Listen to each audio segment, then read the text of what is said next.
This is Shuttle Launch Control. T-minus 3 hours, 9 minutes and counting. Everything going very smoothly here toward a 7:33 a.m. liftoff of STS-7 this morning. We're about 9 minutes away from going into a planned 1-hour hold as we finish the loading of the external tank with its flight load of approximately 1/2 million gallons of liquid hydrogen, liquid oxygen propellants. We have all reports that we are go for launch this morning. The weather appears that it will cooperate, and there are no open problems or concerns that looks like would postpone this morning's launch. There was one problem that came up shortly after we began loading the external tank this morning. We got an indication of a leak on a high point bleed line. This is a line that goes from the orbiter over to the tail service mast. From cycling that valve open and closed various times during the evening, it appears that the seal where that leak was coming from seated itself, and that the leakage through that line is much, much less than it was before. There is a workaround if that was to begin to increase. We would be able to open and close that valve various times between now and launch. The automated ground launch sequencer closes that valve about 10 seconds before launch, and there is a helium purge in that particular cavity, which would, of course, reduce the concentration of hydrogen in that vicinity to bring it well below any flammable limits. So that problem has been resolved at this particular time, and it does not appear that it will be any constraint to this morning's liftoff. Presently, we are at about 91 to 92% full with the liquid oxygen. Liquid hydrogen is full, and we're into a basic replenish mode to keep it at the flight mass between now and launch. Everything continuing to go well here. The countdown proceeding very smoothly at this time. T-minus 3 hours, 7 minutes and counting. This is Shuttle Launch Control. This is Shuttle Launch Control, T-minus 3 hours and holding. This is a planned build-in hold. We have completed the major steps in the early part of the count. The liquid oxygen tank has been filled with approximately 143,000 gallons of liquid oxygen. The fill of the liquid hydrogen tank has also been completed and is on the replenish mode. A total of 386,066 gallons of liquid hydrogen are placed on board. During this T-minus 3 hour point, the closeout crew is sent into the pad along with the group, which has an inspection of the tank and the main propulsion system to determine whether or not there is any ice buildup from the very super cold fluids which are on board the external tank.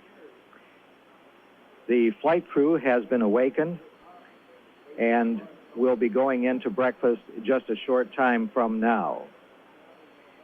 The go for flight crew wake-up is one of the major milestones in the countdown because flight directors have determined over a period of years that they do not want the astronauts to exceed more than 6 hours in the cockpit before launch or more than 19 hours before their first sleep period on board. The countdown has been very, very smooth since it was picked up at 3 a.m. on Thursday morning. The only problem we've had during this last few hours of the count has been a seal on the hydrogen system feeding hydrogen into the external tank, which was not sealing properly. Some cycling of that resulted in getting a good seal, and everything is go at the present time. Okay, you're going to have to hurry a little, huh? Roger that. Okay, the closeout crew, which is on its way to the pad and to the White Room, includes a support astronaut, 3 mechanical technicians, a NASA quality control person, and a suit technician. You're going to let me know when you're ready to drain water, right? The countdown clock at T-minus 3 hours and holding. This is Shuttle Launch Control.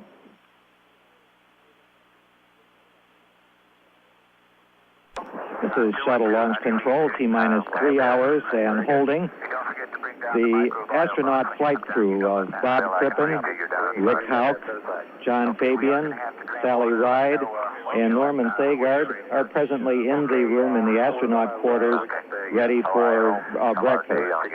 Fit check now and Commander Bob Crippen is in the center of the group, all of them wearing striped T-shirts this morning. Stanley, everything's going peekaboo on Bob Crippen, commander of the 7th flight of the Space Shuttle, will be the first astronaut to have flown on the shuttle for the second time. He was pilot on the first Space Shuttle launch just slightly more than 2 years ago. Born in Beaumont, Texas, he grew up in nearby Porter. He's a captain in the U.S. Navy, married, and has 3 daughters. Crippen has also been selected as the commander of the STS-7 crew, which will be the first mission to recover an ailing spacecraft from orbit, the solar maximum mission. Seated on his left is mission specialist Dr. Sally Ride, who will be the first U.S. woman to fly into space. Dr. Ride emphasizes she's a mission specialist and scientist who happens to also be a woman. Okay. Starting off with C3, OIDCMMU. Seated at the end of the table is Rick Houck, who is the pilot on this mission. He joined the Astronaut Corps in 1978 after a distinguished career as a naval aviator. He served in Vietnam and was named the Outstanding Navy Test Pilot in 1972. Okay, can you read Houston?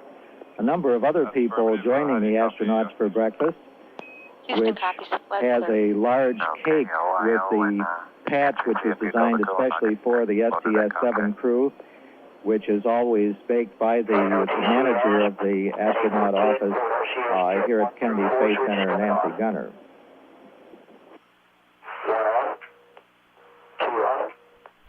Seated on Commander Crippen's right is mission specialist John Fabian, who is also a native of Texas, Goose Creek. However, moving at an early age, he considers Pullman, Washington to be home. He's a colonel in the Air Force and was also selected as an astronaut in 1978.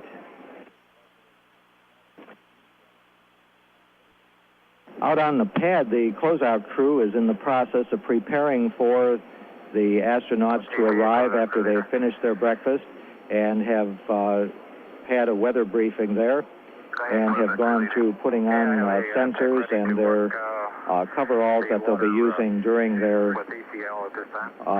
mission this morning. The 3 mechanical technicians from Rockwell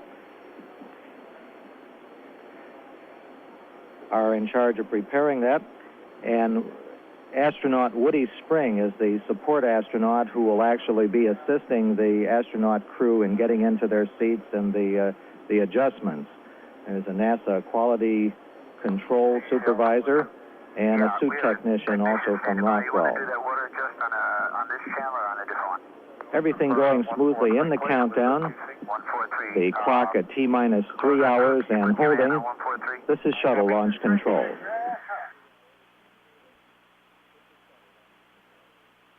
This is shuttle launch control at T-minus 3 hours and holding. This is a planned 1 hour build-in hold.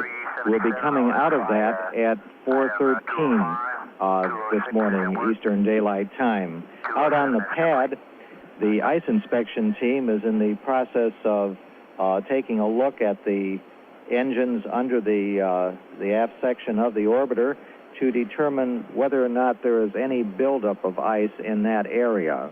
Buildup of ice might be possible because of high humidity and the fact that we have the very, very cold liquid hydrogen and liquid oxygen on board, plus other very, very cold fluids which flow through those. The ice inspection team is dressed in special coveralls which are non-flammable and are responsible for ensuring that no ice is in a position where it might cause a problem with the movement or gimbling of those main engines. They also will be going up to the higher levels of the fixed service structure to to determine that there is no buildup on the external tank. We're all done with the air samples, right? Roger that. They'll be going up to the 195-foot level where the orbiter access arm is, and the 215-foot level, which is at the top of the external tank. While they're on the mobile launch platform, they look up into the engine area, and at the conclusion of their inspection, they'll return to the Launch Control Center and report to Launch Director Al O'Hara on what they've found. Up on all of the previous flights of the shuttle, we have had no problems with the ice buildup on the tank, and part of which can be attributed to the very small beanie cap or gaseous oxygen vent arm, which carries away some of the cold gas coming off of the liquid oxygen tank. This is a cap which is on top of the external tank and is raised just prior to flight and withdrawn back against the structure to allow the shuttle to clear that as it goes off. But right now it's in place and carries away these cold vapors to prevent them from interacting with the moisture in the atmosphere and causing a buildup on the tip of the external tank. In the clean room, the white room on the 195-foot level, the closeout crew continues to prepare for the arrival of the astronauts. The countdown at T-minus 3 hours and holding. This is shuttle launch control.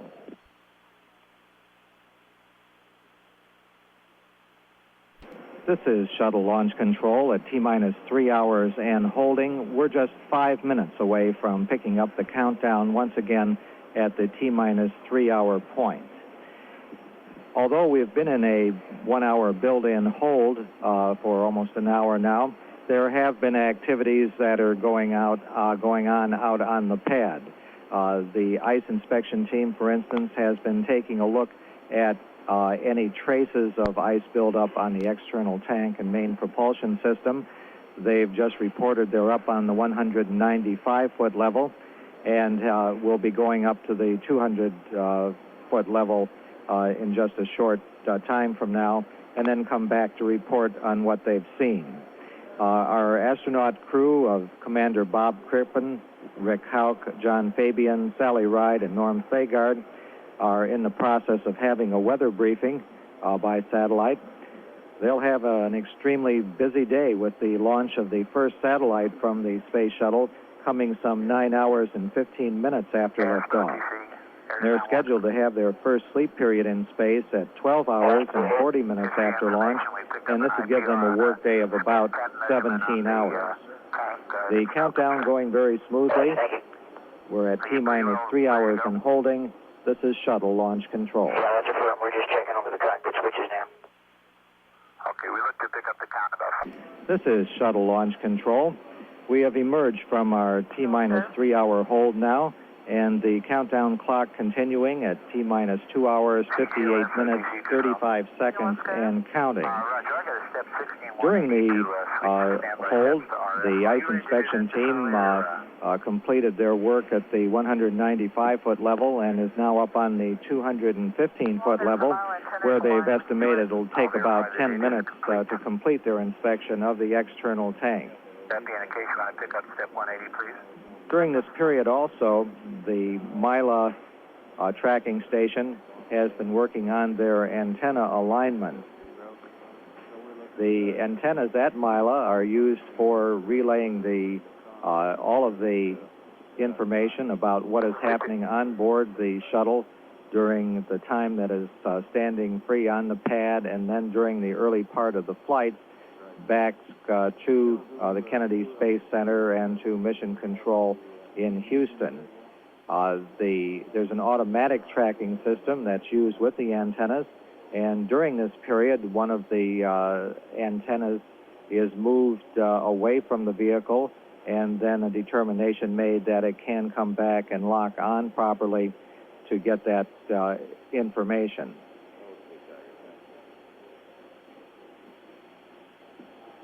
We're just about 20 minutes away from giving a go for the astronauts to leave the astronaut quarter area and come to the pad. That go will be given when we have determined that there are no problems that anyone can see that would prevent a liftoff on time at 7:33 a.m. Eastern Daylight Time. As it is, we see no problems at the present time. A check with the major managers by the NASA test director prior to coming out of the hold determined that everybody was ready to pick up once again. The countdown clock at T-minus 2 hours, 56 minutes, 27 seconds and counting. This is Shuttle Launch Control.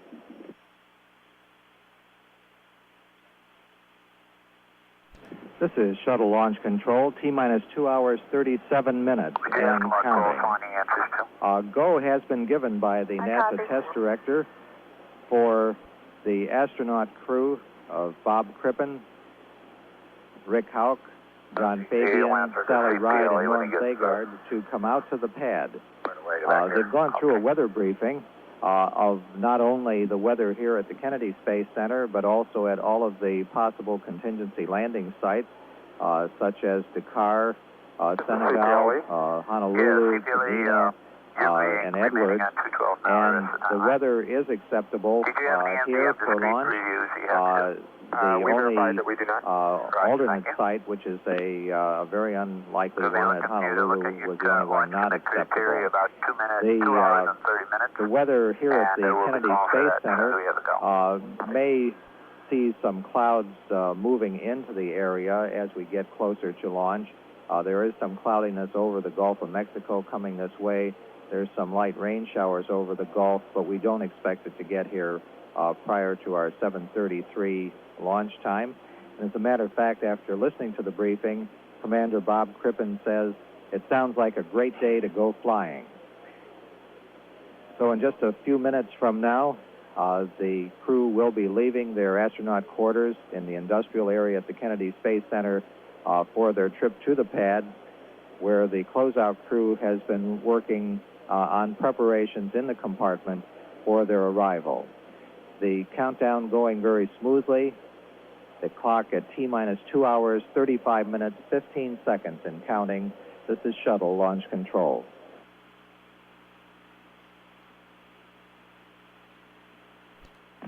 This is Shuttle Launch Control, T-minus 2 hours, 28 minutes, 15 seconds and counting. And our astronaut crew has just left their crew quarters, moving into the elevator to come down to the first floor of the O&C building for their trip to the pad. Commander Bob Crippen leading the way, and everybody crowding into the elevator so that they can get down to the bottom. Just prior to that, the NASA test director said that there would be another checkpoint. He asked everybody to look at their criteria, and that he'll be getting back to them prior to the actual time when the crew goes on board. But at this point, there are no constraints to the launch. A number of employees flashing their cameras as the crew comes out, led by Commander Bob Crippen. John Fabian, the tallest of the group, once quite worried that he was just too tall to be an astronaut. With the Roomier spacecraft, that's not a problem. Dr. Norman Thagard, bringing up the rear, has the distinction of being the first medical doctor to fly into space. And the crew will be going out to the pad in a recreational vehicle, type vehicle this time. The last trip of the old Astro van, which has taken astronauts to the pad for many years, has been completed now. The crews are getting larger, and there's no longer room to accommodate everybody that's necessary. The door being closed, and this is an interim Astro van, and will be replaced in the future. This is the largest crew. One of the first on the STS-7 mission is the size of the crew, which is at 5 is the largest one to have flown so far, but that number is going to be going up to 7 and possibly more on future flights. A van pulling away from the O&C building where the astronaut quarters are located in the industrial area for its trip out to the launch pad. That's a trip that's going to take about 15 minutes, and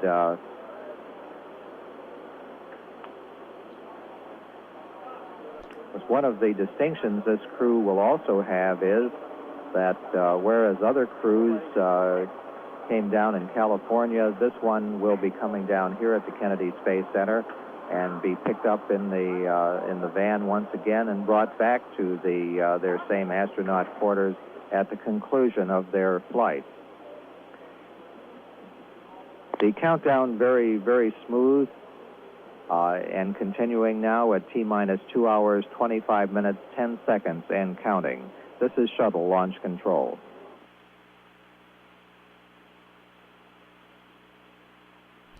This is shuttle launch control, T-minus 2 hours, 16 minutes and counting. The van carrying the astronauts out to the pad has stopped briefly at the Launch Control Center to let off some of the people who don't go all the way out to the pad, and has now gone through the last roadblock on its way to the pad. Out on the pad, in the meantime, astronaut Woody Spring, who is the support astronaut in the closeout crew, has been in the process of configuring the switches in the crew compartment for the arrival of the crew and their ingress into the orbiter. The NASA test director or conductor has checked the orbiter, tank, booster, and other test conductors to verify that there are no violations of the launch commit criteria prior to giving permission to allow the flight crew to enter the Challenger. Each of the test conductor polls their engineers to ensure that everything is ready to proceed towards launch. Each one of the people polled has reported back that their systems are go, and we're looking for an on-time liftoff at 7:33 Eastern Daylight Time this morning. The countdown clock at T-minus 2 hours, 14 minutes, 30 seconds and counting. This is shuttle launch control.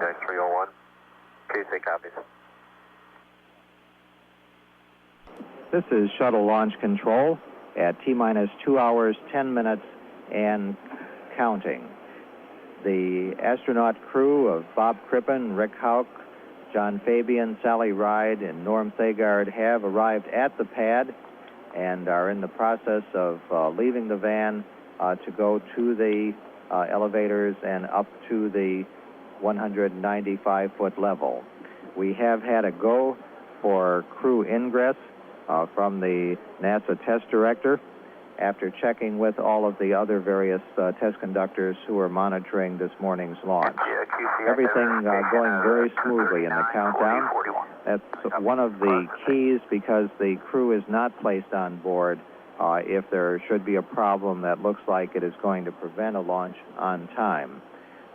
The crew now up at the 195-foot level, taking a look down the walkway that takes them from the area of the elevators into the White Room, where they will complete their suiting up and for their entrance into the orbiter.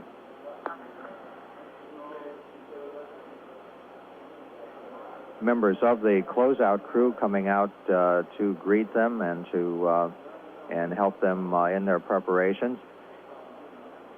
There are 2 elevators on the fixed service structure. After the astronauts have entered the crew compartment and have been placed into their seats and everything is ready, the closeout crew will depart the pad. One of those elevators will be locked out there at the 195-foot level should the astronauts need it.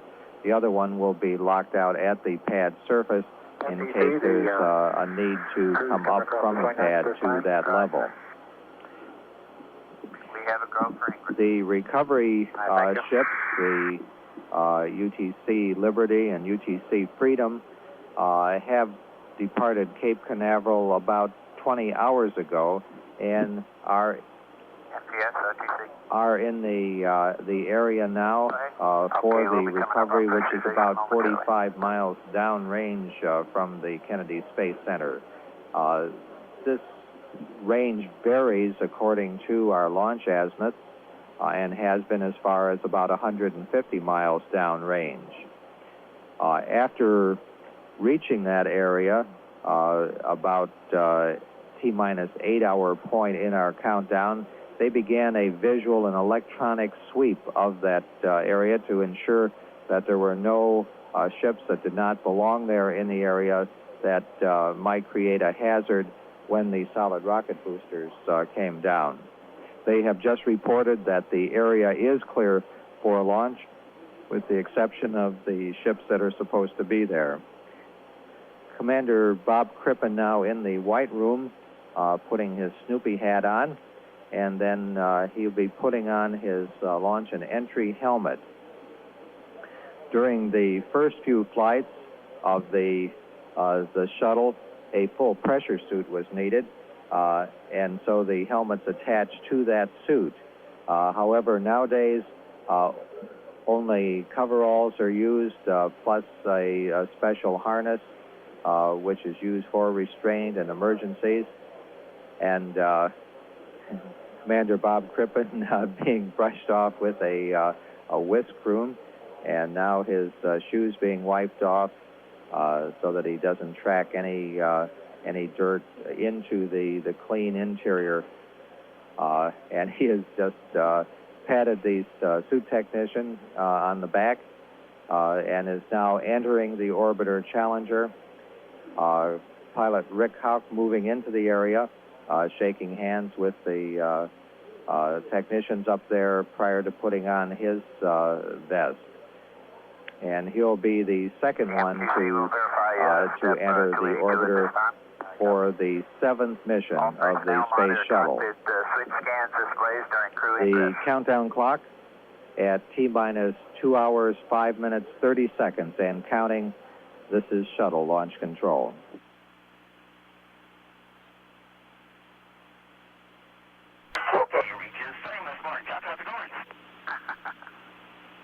Ready for a big day. You got it. Pretty day out here. Good looking machine.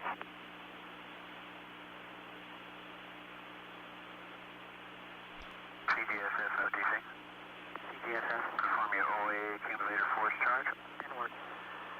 CDR NTD, Underground 1, contact activate. Okay, read you loud and clear on Underground 1. I'll read you loud and clear. Welcome on board, Bob. Okay, thank you, Bob. Okay.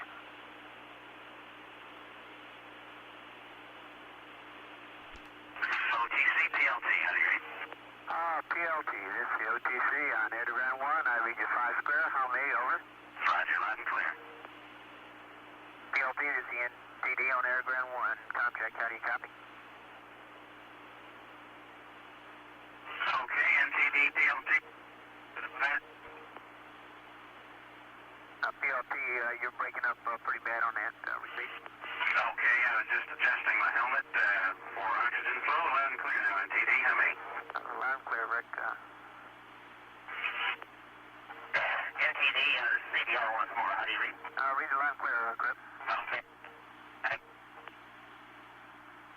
And CDR, again, you were breaking up. You may have been adjusting your helmet as well. This is shuttle launch control, T-minus 2 hours and counting.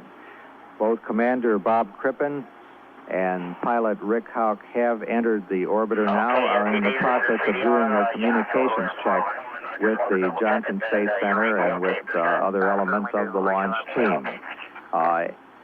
One of the first things that Commander Bob Crippen said when he got on the loop was, "It's a pretty day out here, and it's a good-looking machine." Everything has been going exceptionally smoothly in the countdown ever since it was picked up at 3 a.m. Eastern Daylight Time Thursday morning. The commander and pilot will spend some time on board in doing communications checks, and then start in, they'll have their seats adjusted and be placed in the proper position for launch, and then the 2 mission specialists Mission Specialist 1 is John Fabian, who is presently in the White Room now, waiting to prepare to go in. He will be putting some sensors on, we believe. Biomedical sensors which will monitor some of the body functions during his liftoff and on orbit.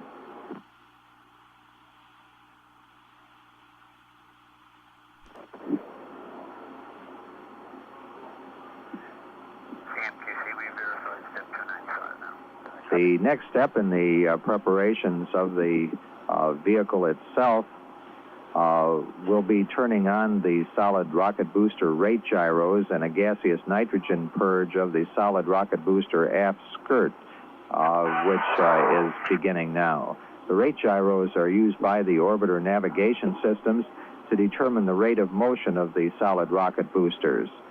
During their 2 minutes of flight,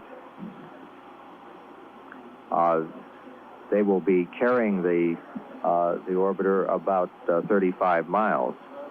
The simulation of the first motion of the shuttle is sent to the Johnson Space Center range and the range safety and firing room to test that system, which indicates a liftoff. This signal also starts the clock, which keeps track of mission time at the time that the solid boosters ignite. Mission Specialist 1, he'll be known as MS1 during the flight. John Fabian, in the process of putting on his vest and harness, which will be used to both keep him in place in his seat, and then also is used in an emergency should there be one occur. Dr. Sally Ride standing by. She will be the fourth person to enter the orbiter after John Fabian, and she will be known as MS2 during the mission. Both Dr. Fabian and Dr. Ride will be seated on the flight deck behind Bob Crippen and Rick Houck, and Dr. Norman Thagard will be down in the mid-deck portion of the orbiter during the liftoff and the re-entry. The countdown clock continuing at T-minus 1 hour, 56 minutes, 15 seconds and counting. This is shuttle launch control. And then the left dome's engine valve switch on. Left dome's on now. And we'll go to panel 15, RGDA 1B and 1A. Roger. Auto 15. Driver 1. Now. F2 on. Ready on 016. Okay, remove the switch guards and stand by. Ready. And on panel 16, RJDA 2B, F2A, and F2B. In progress. Mark. Mark. Ready for the DRCS homes, the engine valve switched on, and we're done. On now. That's complete. Okay, would you like to go to panel 06 and put QPC 5 output switch to backup? Okay, on 06. 5 is backup now. Roger, thank you. That completes it. OSC, give me a reading when you're ready. Waiting just a moment. Okay.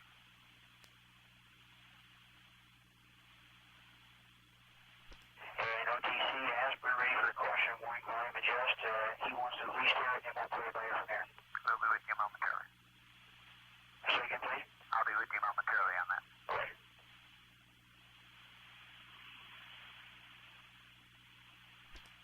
COC. Go ahead. Verify step 312. How about 310?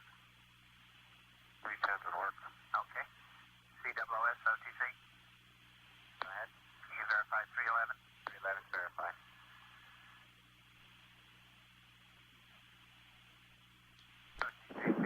This is shuttle launch control, T-minus 1 hour, 53 minutes, 30 seconds and counting.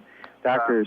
Sally Ride helping mission specialist Dr. John Thagard put on the biomedical sensors on his head, which will be used for monitoring some of the his biomedical indicators during the liftoff and part of the mission. He's now put on his little Snoopy hat over them and is putting on his launch and entry helmet. Putting on the biomedical sensors is a little hard because the astronauts cannot really see themselves up there without a mirror, so Sally Ride giving him some help with that, and thinking that he looks a little funny there in his helmet. He just gave a thumbs up motion to the camera up in the White Room and to the other people up there helping him prepare. He has on his helmet now, the cover over the visor to protect it from getting scratched, and being helped now with the leads from his biomedical instrumentation to be placed in the proper position so that it doesn't get tangled when he gets into his seat. Astronaut Woody Spring, who is the support astronaut up there, will be helping each of the astronauts as they get settled into the orbiter. At the present time, he is helping the pilot and the commander. One of the things which is required is to move those seats for the pilot and the commander into the position where their feet can comfortably be on the rudder pedals. And this is quite a job because the seats are on so that the astronauts are sitting on their backs during the liftoff, and it takes quite a lot of force to push them into the right position. So they need some help with that inside the cabin. John Fabian doing a little test with the biomedical instrumentation to make sure that he has the proper connection and that we're getting a good contact between those sensors and the skin.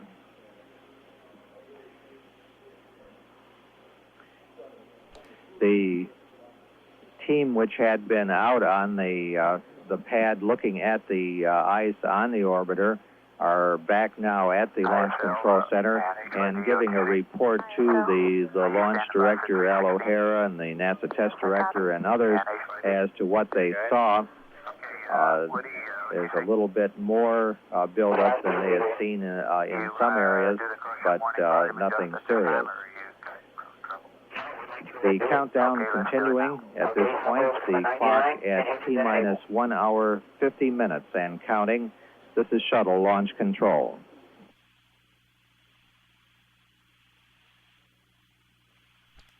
Commissioner, morning. Ground was checked and it's satisfactory. Very good. Not necessary to do the adjust, right? Excuse me? It's not necessary to do any adjusting, right? That's correct. Not necessary to do any adjusting at all. Okay, you're going to pick up your switches on F2 and R13?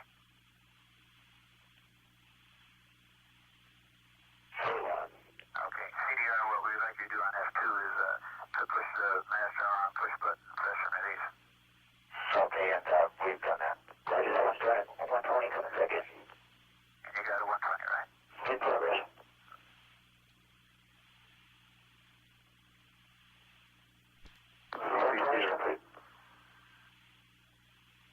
Say again, F.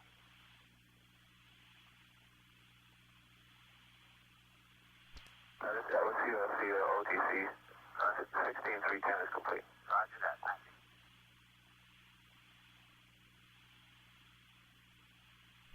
OTC, close on crew. Go ahead, close on crew. Okay, MS1 is ingressing at this time. Roger that. Thank you.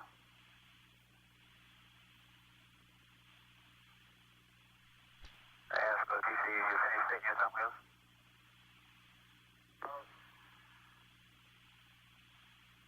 Quality 317's an output one. Copy.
This is Shuttle Launch Control at T-minus 1 hour, 45 minutes and counting. Dr. Norman Thagard is in the process of putting on his biomedical sensors and also the vest which is used in the orbiter and in an emergency.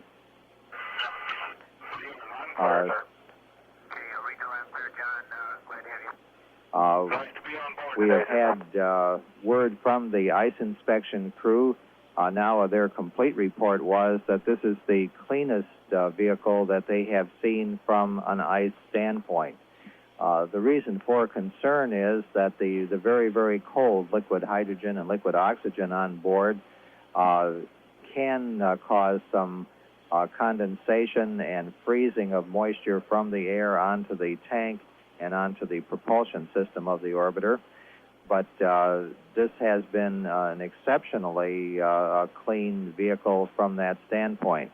And one of the test team members said we'll have to increase the launch rate in June if that's the case.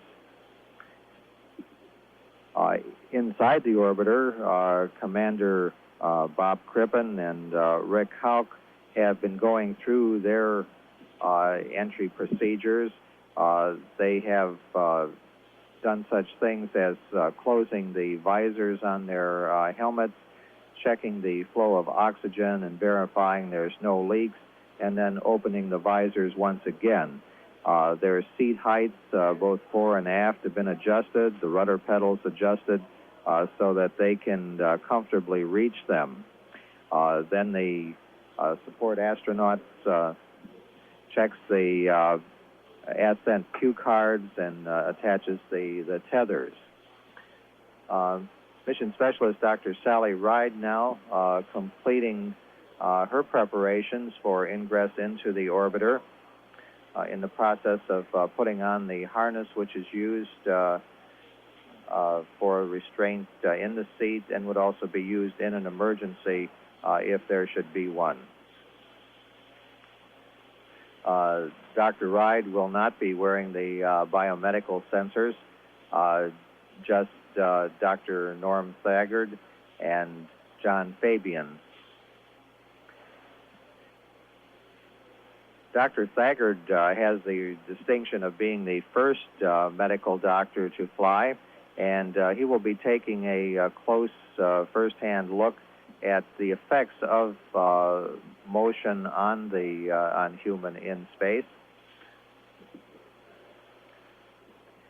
Prior to starting his medical studies, he had been a captain in the Marine Corps and a naval aviator, flying 163 combat missions in Vietnam.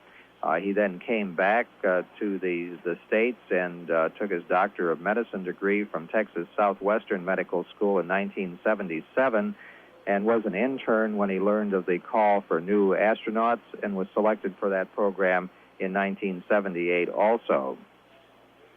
Of course, the focus of media attention around the world has been on Dr. Sally Ride, who emphasizes that she's a mission specialist and a scientist who just also happens to be a woman. However, as the first woman to fly in space on board a U.S. spacecraft, history is undoubtedly going to focus on that as well as her accomplishments to date, such as a doctorate in physics from Stanford University. She's married to Dr. Stephen A. Hawley, who also is an astronaut. She was also selected in 1978 and served as capsule communicator for the STS-2 and STS-3 missions. During this mission, she's going to have a number of vital tasks to perform, such as launching the Palapa satellite and deployment and recovery of the SPAS-1 spacecraft, honors that she'll share with fellow mission specialist John Fabian. The countdown continuing at T-minus 1 hour, 40 minutes, 25 seconds and counting. This is Shuttle Launch Control.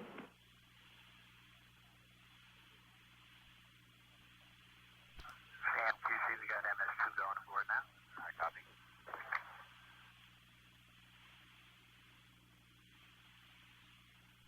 And we have Dr. Thagard to go. Copy that.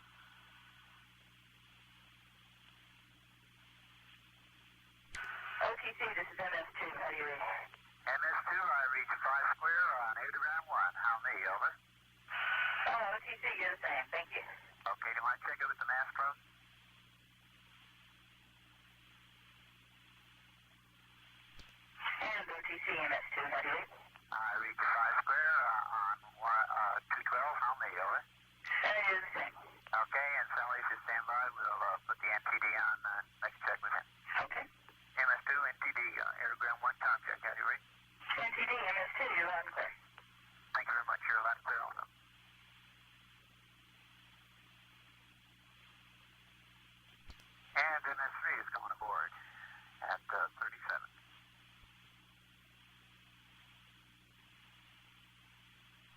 Okay, all personnel, verify that you're ready for closeout, for crew module closeout, TP.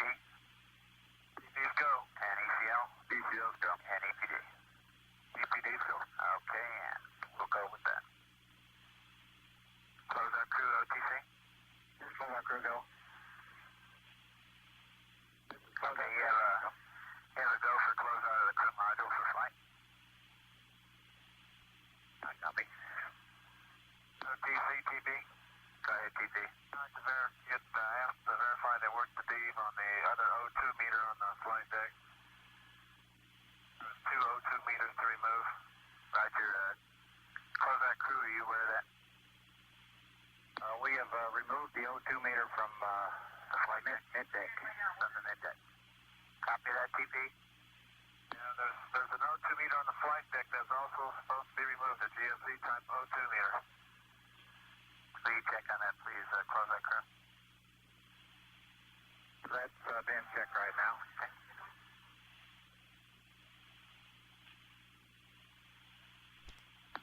OTC, closeout crew there. Go ahead. Okay, as informed me, he removed the O2 meter from the flight deck yesterday. Copy that, TP. Copy. We'll check after, we'll do the last check before we depart. Okay.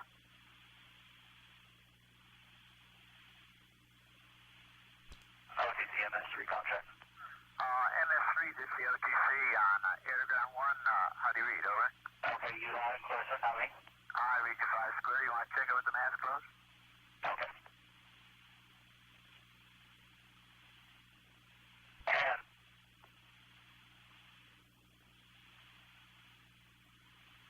I read you broken.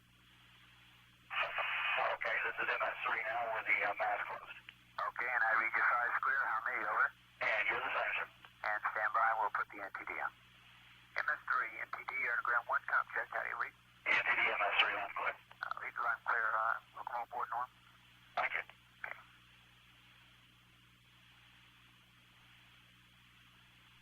CBSE, OTC.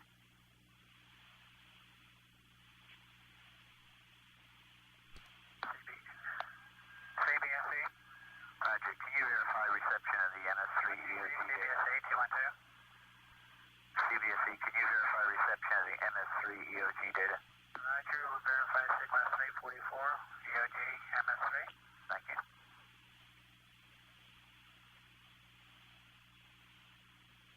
Ask OTC.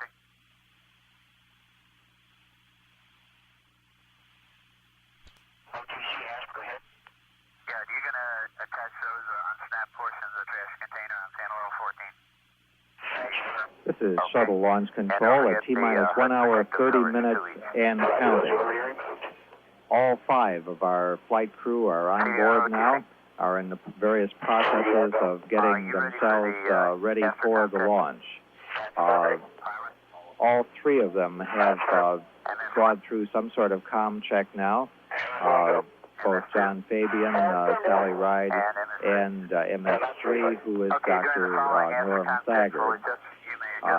Actually, Dr. Thagard is not the first physician to fly into space.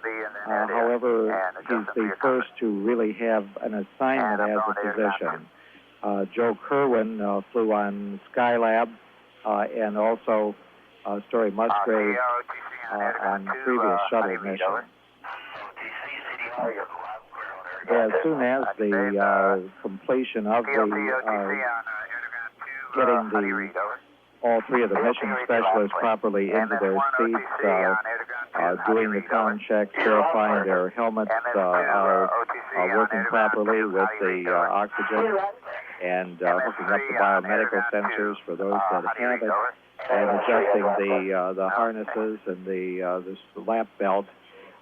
Then the support astronaut will ensure that all of the items that are not needed for the flight are removed from the crew compartment. This includes such things as various panels which are used as flooring in the orbiter during the time that it's flying on its tail, actually. there's so that it's necessary to walk on some areas which you would not normally walk on should it be horizontal. There is also the helmet visor protectors, checklists, switch guards to prevent accidental tripping of switches for the reaction control motors, and bags that are used for personal equipment in getting in. And astronaut Woody Spring is in the process now of removing those items, passing them out to the mechanical technicians, the suit technicians, who are also part of that closeout crew. This has been very quiet during this part of the countdown. Most of it's devoted to the ingress of the crew and making sure that they're ready to go, and then going through a procedure to make sure that their comm is working, and then the position of various switches for the liftoff.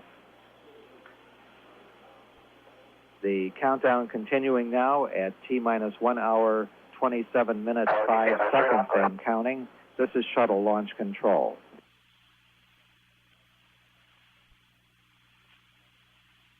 CDR, OTC on UHF. How do you read? Over. CDR, UHF is loud and clear. CLT, OTC on UHF. How do you read? Over. Loud and clear. MS1, OTC on UHF. How do you read? Over. Loud and clear. MS2, OTC on UHF. How do you read? Over. Loud and clear. And MS3, OTC on UHF. How do you read? Over. MS3 on clear. And that does it. After comm checks are complete, we're going to turn you over to flight for the checks. Roger that.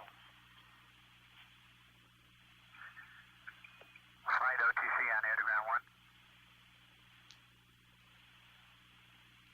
1. OTC flight, we're ready for the voice checks. Roger, you have a go for 365.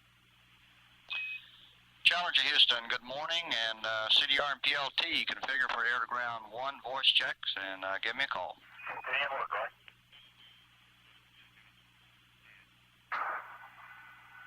Okay, Houston, Challenger, CDR, coming at you over air to ground 1. How do you read? You're loud and clear. How me? Okay, I read you the same. PLT, how do you read Houston? And Houston, PLT, read you loud and clear. Okay, and you're 5 by. Let's configure for the air to ground 2 check and give me a call. And work.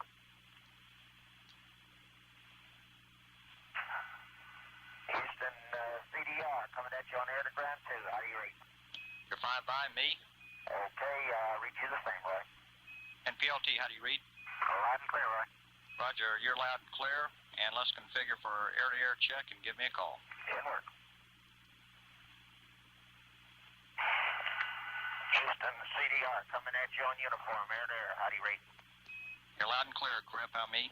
Okay, I read you 5 by. And PLT? Loud and clear. Roger, and you're 5 by, and let's configure for a SIMO voice check with everybody. Give me a call. Houston, CDR, coming at you, SIMO. How do you read? You're loud, Grip, with the standard barrel effect. How me? Okay, I'll read you the same. And PLT, how do you read? Roger, same. Thank you. Roger, you're 5 by, MS1. You're loud and clear, right? Roger, you're loud, and hear you fine, John. MS2. You're loud and clear, right? Roger. And MS3. You're loud and clear, right? Roger. All the air-to-ground voice checks are complete. Okay, ask OTC on air to ground 1. Ask OTC. Okay, go ahead and reconfigure the comm. In progress. Roger.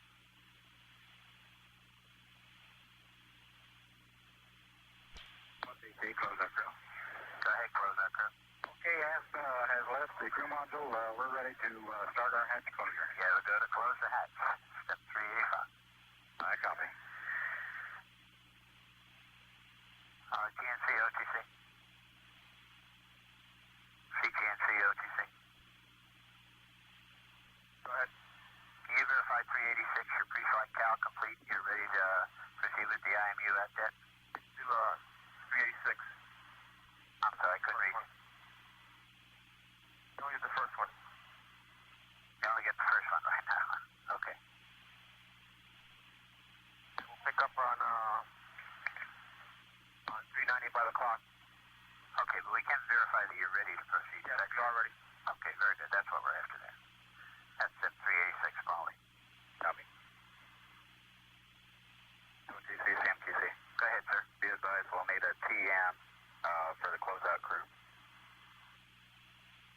Crew lead, do you copy? That's a negative. Would you come back? They wanted the closeout on the an inspection by on the closeout. I copy. We got master qual right here. Right.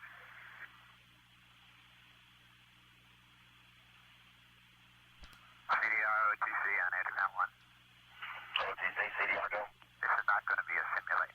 I appreciate it. We have done enough.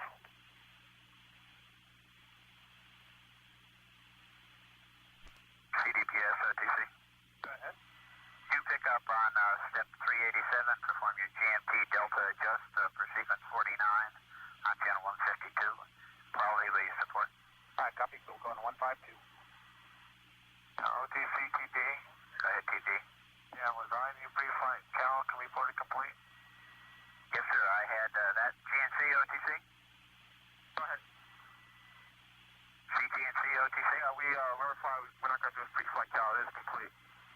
Copy that, TP? Copy. Yes, they verified that step just a moment ago. All right.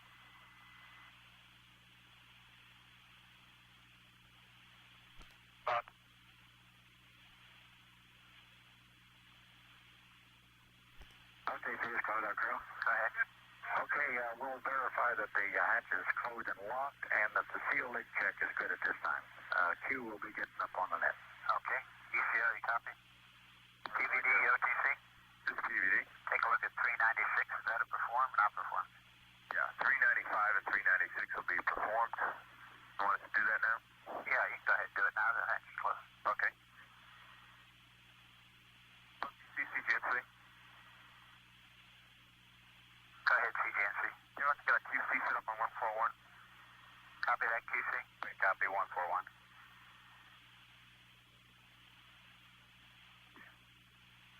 CDPS 212.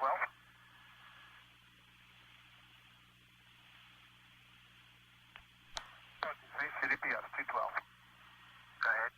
Okay, GMT adjust is complete. Ready for IMU at that. Please flight align. Okay. CGNC, OTC, you gonna pick that up by the clock? Yeah, we'll pick up at that by the clock. Right, thank you. OTC, PVD. Go ahead, PVD. Okay, all the vent doors are in the normal purge configuration, and you can check steps 395 and 396. That's Roger, thank you. Quality, we're done with 389 at this time. 390 will get on by the clock. I copy.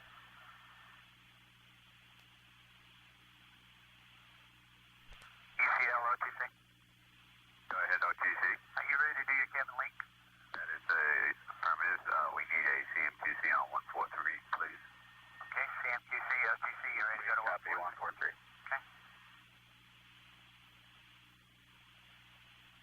CDR, OTC on air to ground 1.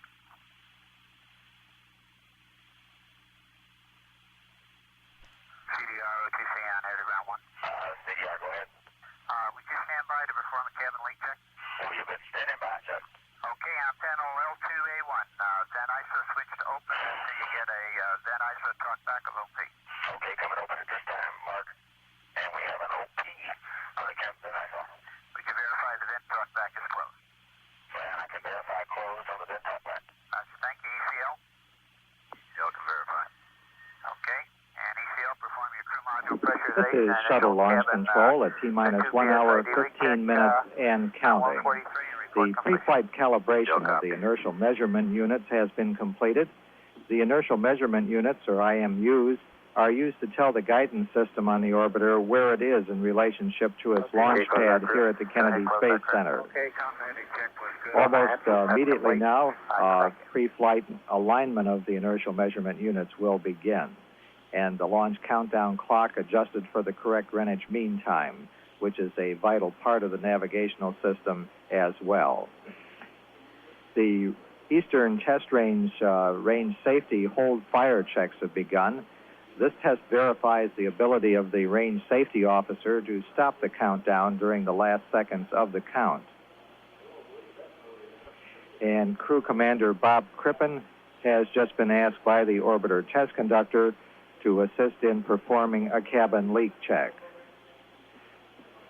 The cabin vents are closed during this, and the increase in pressure monitored. The cabin pressure will reach approximately 16.7 pounds per square inch, and this will cause alarms in the cabin to go off, which will also test the safety systems additionally. Additional cabin leak checks will be conducted later in the countdown. Everything going smoothly as we move to within just about an hour and a half prior to the launch at 7:33 a.m. Eastern Daylight Time this morning. There are still 2 built-in holds in the countdown remaining, a 10-minute built-in hold at the T-minus 20-minute point, and a 10-minute built-in hold at the T-minus 9-minute point. The countdown clock at T-minus 1 hour, 13 minutes, and counting. This is shuttle launch control. And CDR-OTC? I guess this is a culmination of all those long nights we spent on Apollo when you had to climb out instead of go. Roger. Much more fun staying in. Oh, I'll bet it is. I hope you have a great ride today. We're expecting that.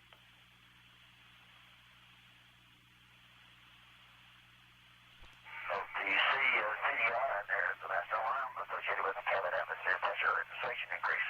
Roger, ECL, OTC, air-to-ground 1. Go ahead, OTC, we copy. Is that a normal thing for the master alarm? That is correct. During cabin pressurization, there will be a master alarm. Roger, how about letting us know a little ahead of time? We don't like surprises. Well, okay. And OTC, CDR, that is a checklist, so we were not surprised. Roger that.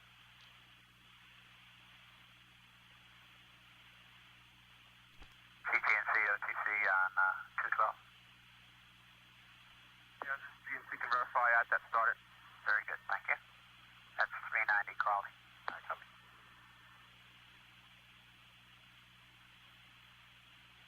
This is shuttle launch control at T-minus 1 hour, 7 minutes, and counting. The closeout crew on the 195-foot level of the fixed service structure has just about completed their tasks as far as getting all of the things out of the orbiter that don't belong there during the mission and closing up the door and securing it for the flight. One of the things which they have done during this period when they have been securing the door is they have to place small plugs of thermal protection system material or tile in the holes which are used by the bolts for and the handles for opening and closing that door. There's about 6 people in the closeout crew. There's headed by the support astronaut Woody Spring. They have 3 mechanical technicians and suit technicians to assist the crew. The crew are all in their seats and have been running through a series of checks, and there have been no problems that have been reported in any of the checkouts to the present time. The countdown continuing here at T-minus 1 hour, 5 minutes, 34 seconds and counting. This is shuttle launch control. Medic 1, this is...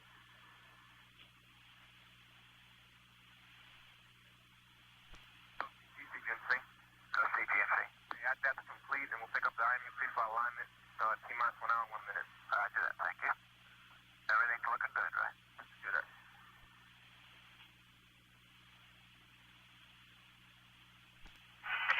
OTC, CDR, we just had a little DPDT alarm check from bringing the pressure down low. Again, that's a function of the cabin leak check. Roger that, I understand. Looks like next step we have is about 55 when we do the water boiler preheat. Roger that.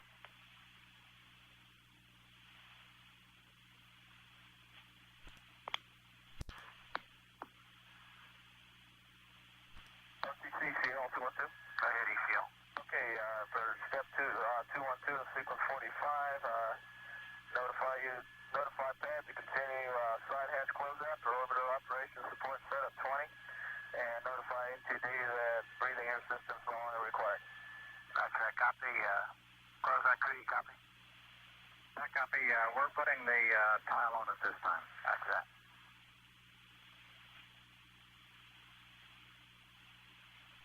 GNC, OTC. GNC, we start pre-flight alignment. Okay. Step 4, set up quality. Copy.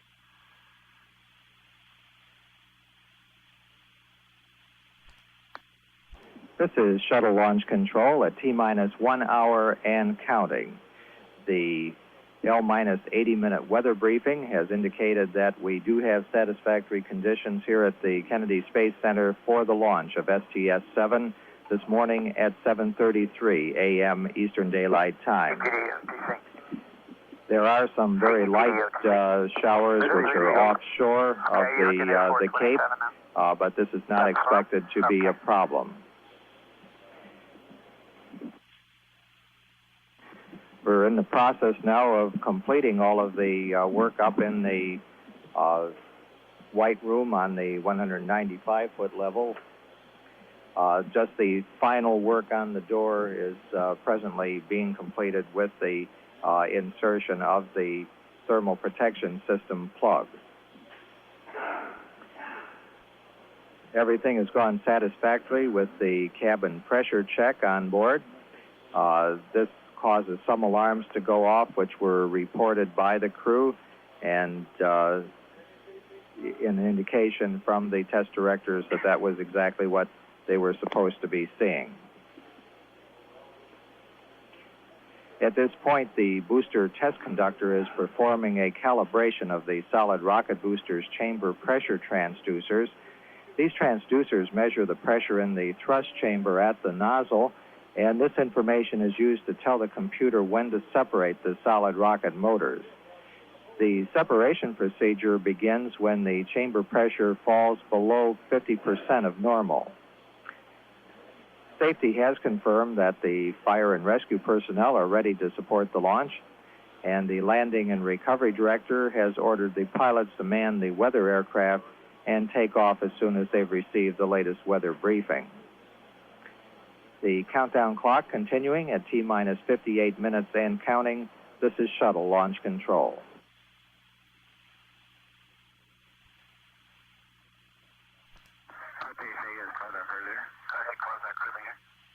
Okay, we have the final tile on and port. The hatch's closeout is complete. Okay.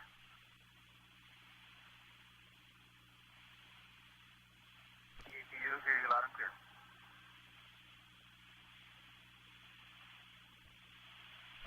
C-20 OTC 212. Yeah, go ahead. Copy that. Okay, you standing by for the water boiler pre-act. Okay. Yes, Bob. CDR OTC? CDR go. You can do the water boiler pre-activation. Okay, that's actually my PLT. You can put that in work. Okay, I'm sorry, PLT. I didn't mean to cut you out. No problem. You can't cut me out at this point.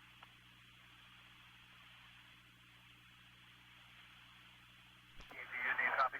Water boiler pre-act complete. Roger, thank you. HYD 426. In work.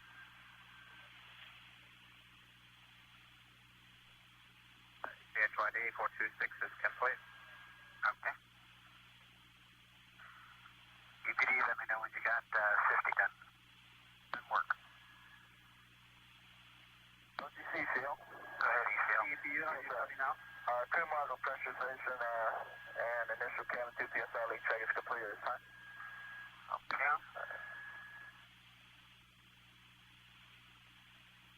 Did you copy that, OTC? Yeah, I did. Are you ready for the redundancy check, or do you want to wait? Clear, Bob. Yeah, that's correct. Yes, you ready for it? Sure. Okay, CDR, this one is for you. Would you perform the cabin redundancy checks? OTC, CDR, that's in work. That's 458 quality. OTC, CDR, that's complete, and I can verify closed on the cabin vent iPhone and open on the cabin vent. Okay, Bob, I understand. All right, thank you.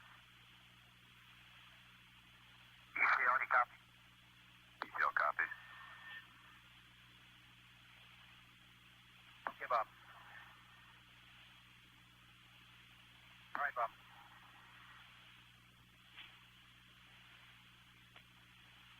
RCRE OTC 212.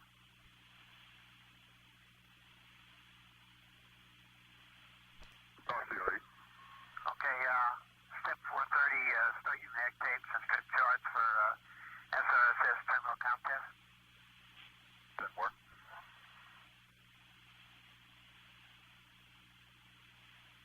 That's accomplished. Roger, thank you. RCRE. Roger, thank you.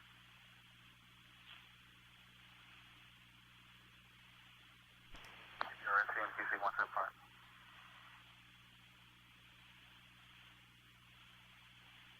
Payload OTC.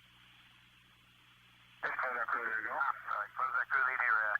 You can close out the white realm for orbiter support setup 20 and verify the orbiter ECS air damper is closed and the chamber ECS air damper is open. I copy. You're giving me a go to break down the white room then. Roger, I am. Okay, we will put it in work.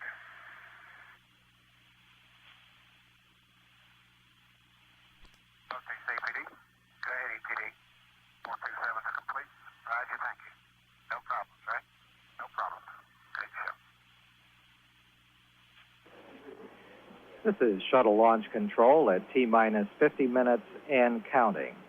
The range safety officer has been asked to verify that the range safety system is ready for launch and has started a final open loop command network verification test. And the landing recovery director has initiated a check of KSC and Patrick Air Force Base TAC hands. These navigational aids can be used by the orbiter if a return to launch site abort should be needed. If there should be a return to launch site abort, the orbiter would be landing on runway 15. However, we don't anticipate that anything like that would happen. This is the standard runway which has been designated on most of the previous missions. The weather people are reporting that we have no problems for launch at the present time. There are some scattered clouds in the area, but they're continuing to move through the area. There's some rain showers off of the Cape area. We do not expect that that's going to be any impact to the launch this morning. The crew is now beginning to configure the switch panel for activation of the hydraulic auxiliary power unit water boilers. These units are used for cooling the turbine system, which produces the hydraulic power used to steer the engines on the solid rocket motors. The countdown clock continuing at T-minus 48 minutes, 21 seconds and counting. This is shuttle launch control. HCD, OTC. SACD. Okay, stand by. Captain Van is about to begin. Air will be landing into the orbiter payload. Copy. And CDR, OTC.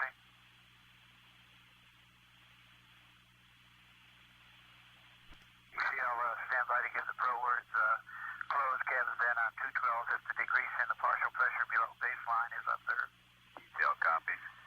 And OTC on step 0519, I'd like to record 0.004. 0.004, thank you.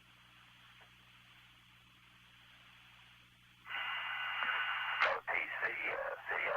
Go ahead, sir. Go ahead, CDR. CDR, OTC.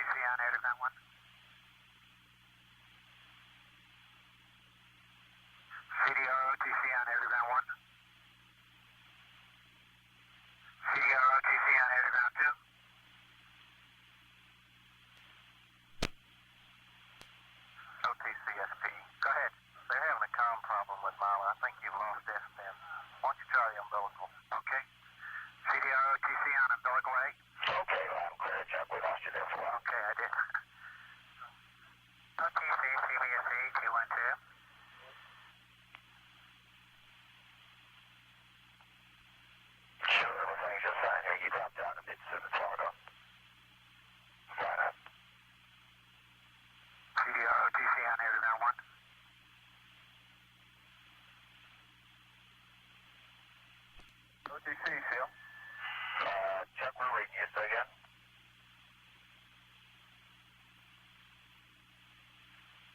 How do you read the PLT? PLT, OTC on air to ground 1. 1, 2, 3, 4. How do you read?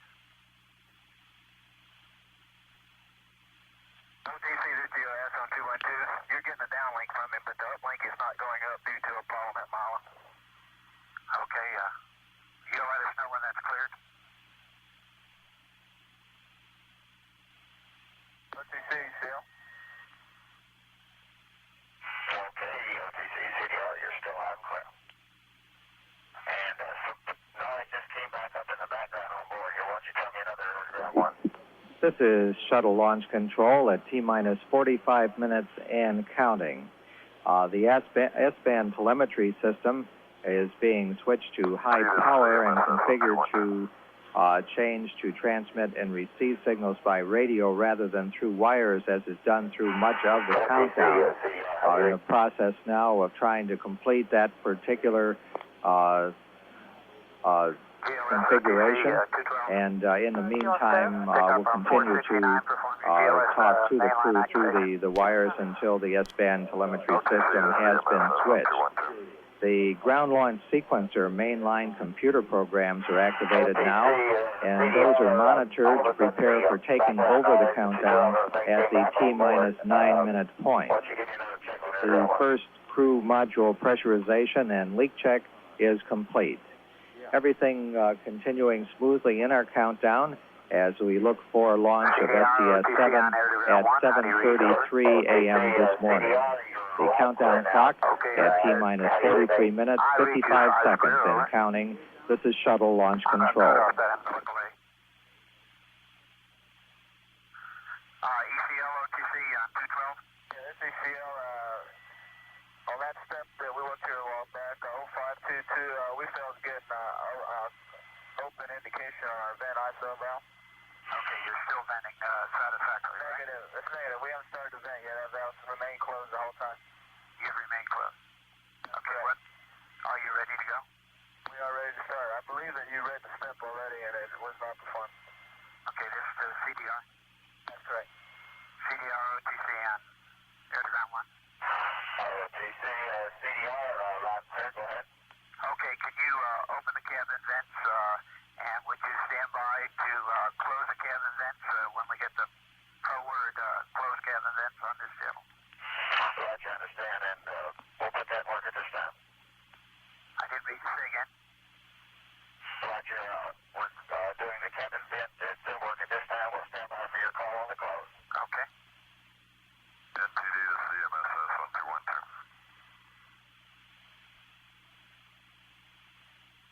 OTC is close our crew on 212. Go ahead. Okay, we have the white room broke down and standing by. Okay. GLS 212. Go ahead, GLS. GLS mainline activation is complete. That's steps 470 through 474, and 472 is not performed. Roger, copy that, QC. I copy.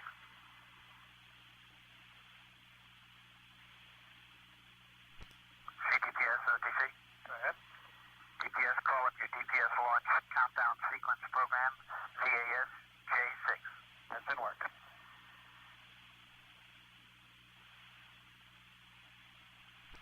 Oh, that crew, you got a stamp number for that set 492.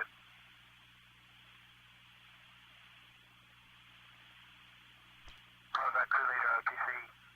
Just close out crew leader, go. Okay, we got the same stamp number on 492 for close out of hatch. That's affirmative. Okay, quality copy. Could we have that stamp number, please? Same as the one you got before. 67 Tango. And tech number. We'll get it later. This is the OTC. 3065 on tech number. OTC to DPS. Go ahead. 482 for 485 complete. Thank you.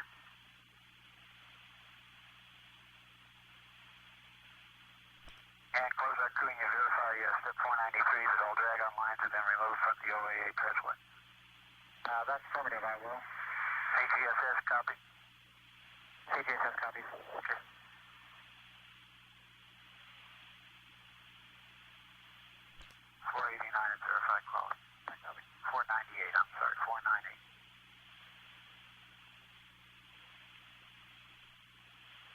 This is Shuttle Launch Control at T-minus 40 minutes and counting.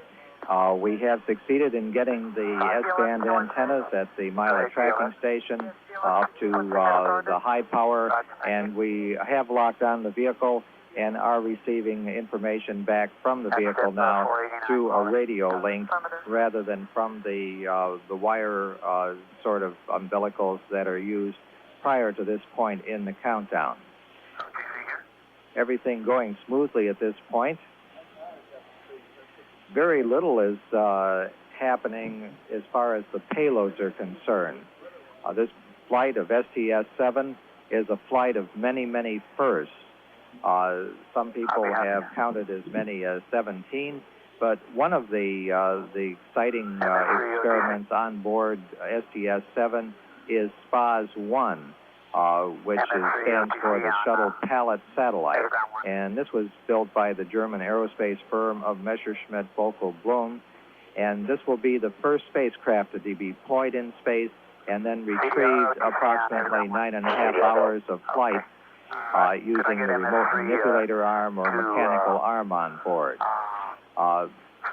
Both mission specialists John Fabian and Sally Ride will be involved in the deployment and the retrieval of the spacecraft. MBB built the space platform to demonstrate how space flights can be used for the private enterprise purposes. Customers will be able to fly their experiments on the satellite for a fee in the future. SPAS has 6 scientific experiments on board for this particular flight. The primary customer is the West German Federal Ministry of Research and Technology, 2 experiments from ESA, the European Space Agency, and 3 from NASA, along with a still camera, a motion picture camera, and video camera, which will return pictures to Earth during the flight and provide the first pictures of a space shuttle in space taken from outside of the orbiter. The SPAS will demonstrate the ability of the orbiter and the mission specialist to deploy and retrieve satellites in low Earth orbit. And during the period it's flying free in space, the orbiter will maneuver up to 1,000 feet away from the SPAS before moving back towards it and bring it back into the payload bay for the trip home. The countdown clock continuing at T-minus 37 minutes, 22 seconds and counting. This is Shuttle Launch Control. MS3 OTC report is good data at this time. Okay, looks like the sensor was out, it's back in good then, thank you. Right. And OTC CDR is umbilical A still hot, and when you guys get a chance, we'd like a rundown on what the compound was. We'll get it for you. Umbilical A is not hot now, I have turned it off. Thank you, sir.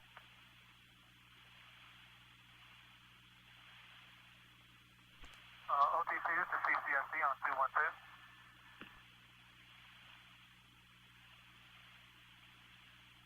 Go ahead, MPD. CCSC on 212.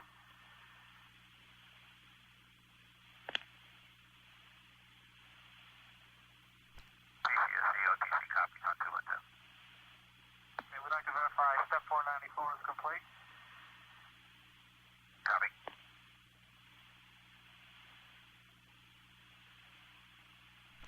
CDR, OTC, Airground 1. CDR, very good. During the S-band check, essentially, incorrect switch was selected, and that's what cut us off. Okay, fine. Thank you very much. It's back on now and running fine, and the test complete. Okay, thank you, sir.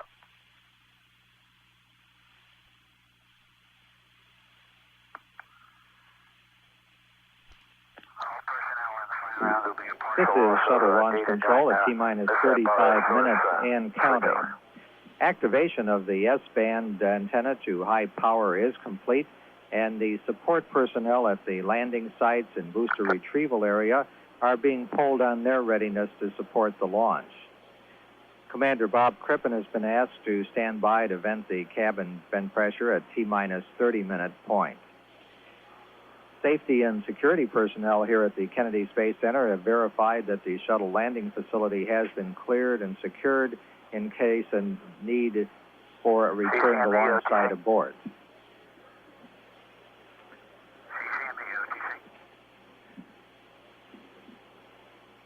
One of the other payloads on board the shuttle is the OSTA-2 payload, which is made up of 4 instrument packages containing 6 experiments. And it will also be a first in a series of planned orbital investigations of materials processing in space. The payload remains in the cargo bay during the flight and consists of a materials experiment assembly developed and managed by NASA's Marshall Space Flight Center, and the MAUS, or Materialwissenschaftliche Autonomie Experimente unter Serialität, developed by the German Ministry for Research and Technology. The MEA will carry 2 experiment furnaces and an acoustic levitator, each contained inside individual experiment containers.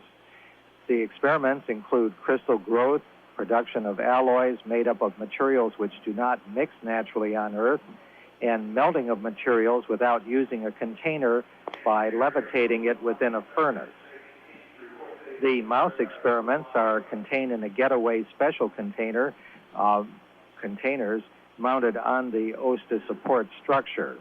One experiment will help develop a technique for taking X-ray photographs of the melting and solidification of metal, and another studies the movement of particles during the melting and solidification of metal alloys.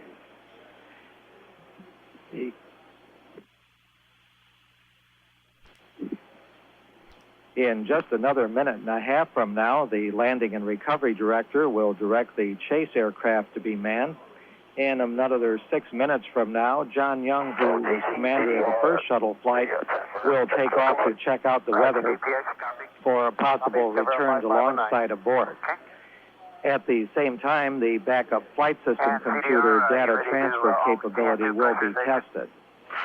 The countdown continuing smoothly as we pass the 32-minute point in the countdown. This is shuttle launch control.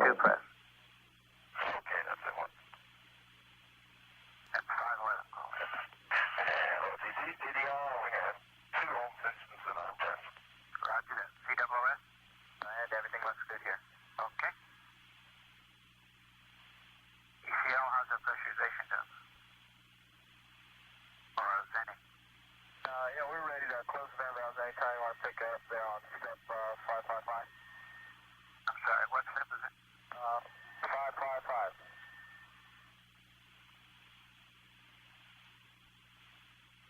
Okay, do you want to close them first or record the pressure? No, we'll record the pressures first. Okay. CDR, could you give us a cabin pressure reading? Sure, moment. Okay, I'm reading about 14.9. ECL? And ours is 14.57. Okay, you ready to close the vent valve? That's correct. Okay, CDR, close the cabin vent valve.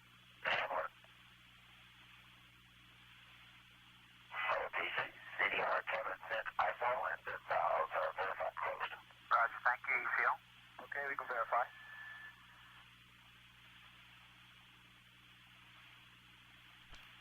CPD. Stand by, ETC. COSC, OTC. CO.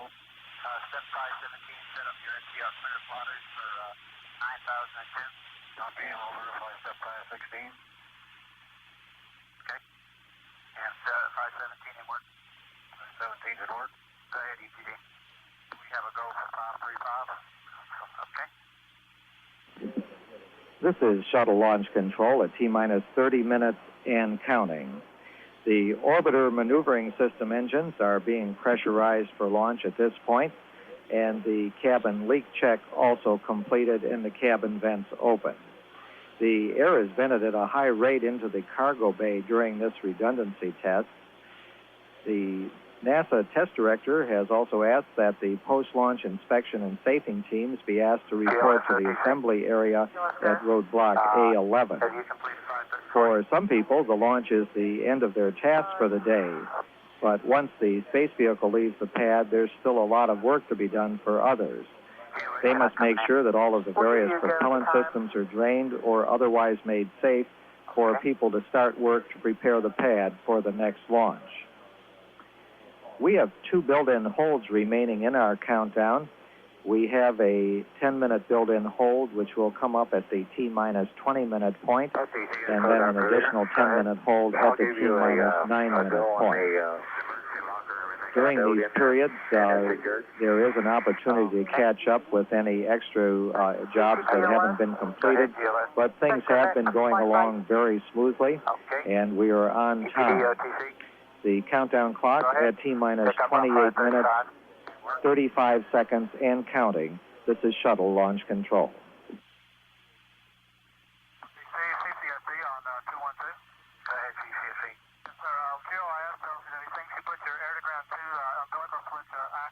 During that problem we had. You want to know if you want to leave it in configuration? Say that again. That was air to ground 2. Right. Not umbilical. Yeah, okay. I copy now. He wants to know if you want to leave it in that configuration. No, I don't want umbilical A on right now. Is that what you're asking? Air to ground 2, OTC. Yeah, air to ground 2. Yeah, I have air to ground 1 and 2 both called up at this time. Yeah, I think normally we just have air to ground 1 called up. And go back to air to ground 1. OTC, PD. Go ahead. 535 complete successfully. Thank you.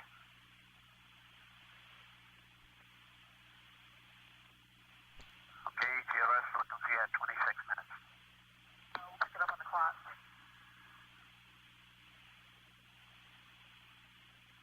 OTC, PD. Go ahead, EPD. If we power up the pick racks on the clock. Yeah, we'll pick them up on the clock. Okay, closeout crew, OTC. Yes, closeout crew, go. It looks like you're about ready to go. Okay, when you give us a go, we'll, don't forget that microbiological box. That has been already removed in the Astrovan. Okay, we want to certainly congratulate you for an excellent job done up there, as usual, and tell Woody Ricardo that make a spot for him. I copy. And you can perform clearing of the closeout crew from the FSS. Position the FSS elevator at the pad surface level doors. Close the position and power switch in the off position. I copy. I'll be leaving the white room now. I'll be back with you on net 105 when we reach room block 11. We'll be looking for you. CGLS, OTC. GLS staff. You call in 536. Negative, it picks up on the clock.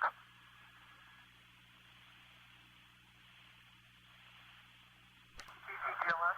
Go ahead. GLS 1 that changes dual notification from BRS complete. Roger, thank you. EPD, OTC. Go.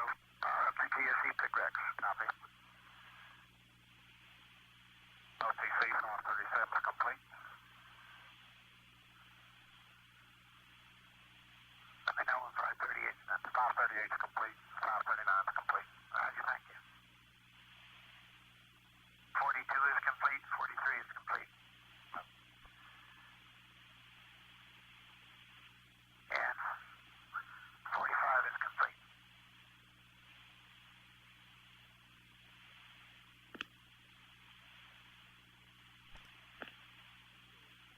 Okay, flight CDR, pilot, MS1, MS2, MS3. This is shuttle launch control at T-minus 24 minutes, 50 seconds, and counting. The NASA test director has verified to safety that the closeout crew rescue locker equipment has been replaced and the locker secured. The White Room personnel are securing the White Room, and then we'll be starting back to the roadblock for their launch position. Okay, read you Closeout crew, when they reach the pad surface, will position the one elevator with the power off and the doors closed at the pad surface. The other elevator will be positioned with the power off and the ready in case the astronaut should need it up on the 195-foot level. Roger, and I've got a little weather update for you. We're getting a little weather update here. From Dakar. The slant range at 6,000 feet is greater than 6 miles. Observations from Dakar We're able to see the runway at coming that point. in now and being reported to the Commander feet. Bob Crippen and you could pilot see the Rick House. landmarks. At the present main time, the landmarks weather at looks 12,000 feet satisfactory above the haze for layer. launch, both here at the Note, we Kennedy could Space not see the Center, at the strobes on car, the Pappies. and at Edwards Air Force Cloud Base. decks are no problem Should at the there be car. a need for Thin an scattered abort, deck at 2,000 either and a high thin back scattered to deck. here, transatlantic Altimeter abort, setting for or RTLS, one no once change, around, which is into 3002. Edwards Air Force Altimeter Base. setting for the car, no change, 29 or The 9 or 2. countdown clock continuing. We're just Recommending about a right a little overhead over to three, a KFC little less than 3.5 and the car minutes runway will be, of before course, our 01 over. 10-minute build-in hold at the 20-minute point. The countdown clock at T-minus 23 minutes, 10 seconds and counting. This is shuttle launch control. That's affirmed. And Challenger Houston, Crip, give me a short count, Simo. Roger that. We're coming at you with a short count time of 1, 2, 3, 4, 5, 4, 3, 2, 1. Short count out. Roger, thank you.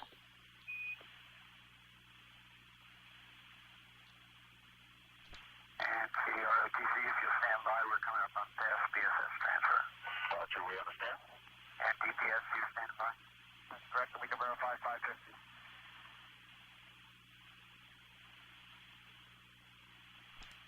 CCGLS 212. Go ahead. Yes, the one-shot data transfer comms sent to DPS. Okay, CDR, let me know when you got your CRT3.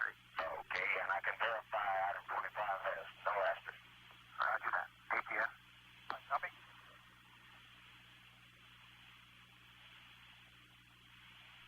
Okay, I'm pointing to 553 is complete. Okay, CGLS, up to you.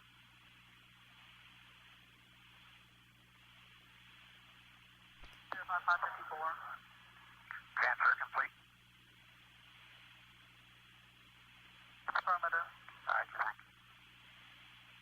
Copy that, Quality. I copy. This is shuttle launch control at T-minus 21 minutes and counting. We're coming up on a 10-minute build-in hold at the 20-minute point. The primary computer programs are presently being transferred to the backup computer to ensure that both systems have the same information. In case the prime computer fails during the flight, the backup would take over control of the shuttle vehicle. The orbiter test conductor has asked Commander Bob Crippen also to close the cabin vent valves once again, and we're about 25 seconds now away from that hold. The NASA test conductor is asked to be notified when all non-essential personnel have cleared the launch danger area roadblock. John Young, the commander of the first mission, is flying the shuttle training aircraft now, taking a look at the weather in the Kennedy Space Center area to ensure that everything is in readiness for launch and for a return to launch site. The clock stopping at T-minus 20 minutes, a 10-minute build-in hold. During this hold, all the computers in the firing room or control room are configured with the proper programs for the final portion of the countdown. At the time that we come out of the hold, the onboard computers will be changed over to the flight program. Also during this hold, the inertial measurement pre-flight alignment will be completed. The inertial measurement unit, or IMU, are part of the navigational system used by the orbiter. This is a navigational system based on the position of stars called the Ares 50 system. The 50 refers to the fact that the system is based on the position of stars at the time of the vernal equinox in the year 1950. But just by chance, perhaps, the astronauts can select from a group of 50 stars for updating the alignment of their navigational system as they circle the Earth. The heart of that navigational system is the group of 3 IMUs, or inertial measurement units, and 2 star tractors on a rigid structure called a navigation base. This is located on the flight deck beside the instrument panels. Each of the 3 inertial measurement units on board the orbiter contain 2 accelerometers, which sense accelerations, and 2 gyros, which provide a stabilized 4-gimbal platform to provide attitude and velocity information with respect to the known coordinates. The 3 IMUs are calibrated during the early part of the terminal countdown and then aligned for liftoff. But because the Earth's rotation puts errors into the system, the IMUs must be put online as part of the navigation system within 10 minutes of completing alignment. Once they are free to measure accelerations and attitude changes, then the vehicle must be launched within 120 minutes, or this alignment process must be repeated. In orbit, the IMUs can be realigned periodically by use of the star tracker and using 2 of the 50 stars located approximately 90 degrees apart. The countdown clock now at T-minus 20 minutes and holding. We have about 8 minutes remaining in this hold at the present time. This is shuttle launch control.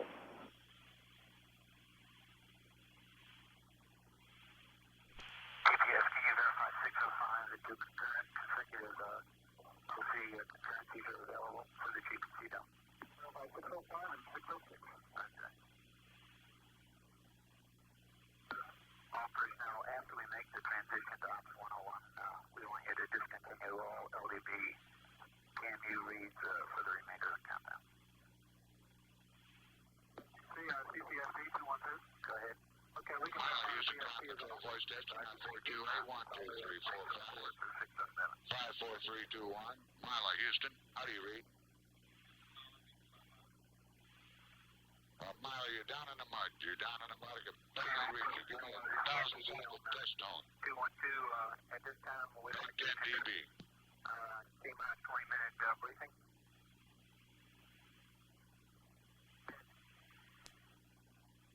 All personnel,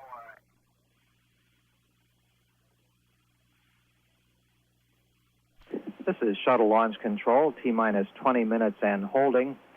The NASA test director, Bob Webster, is in the process of briefing the crew on the way in which holds can be called during the remaining portion of the countdown.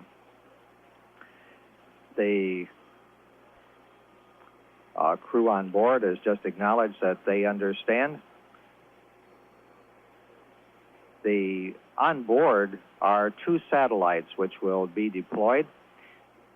The Telesat Canada's Annex C2 communication satellite will be first of 2 satellites on board to be deployed. Bob Webster is just speaking to the crew and said that he's speaking on behalf of the world's greatest launch team.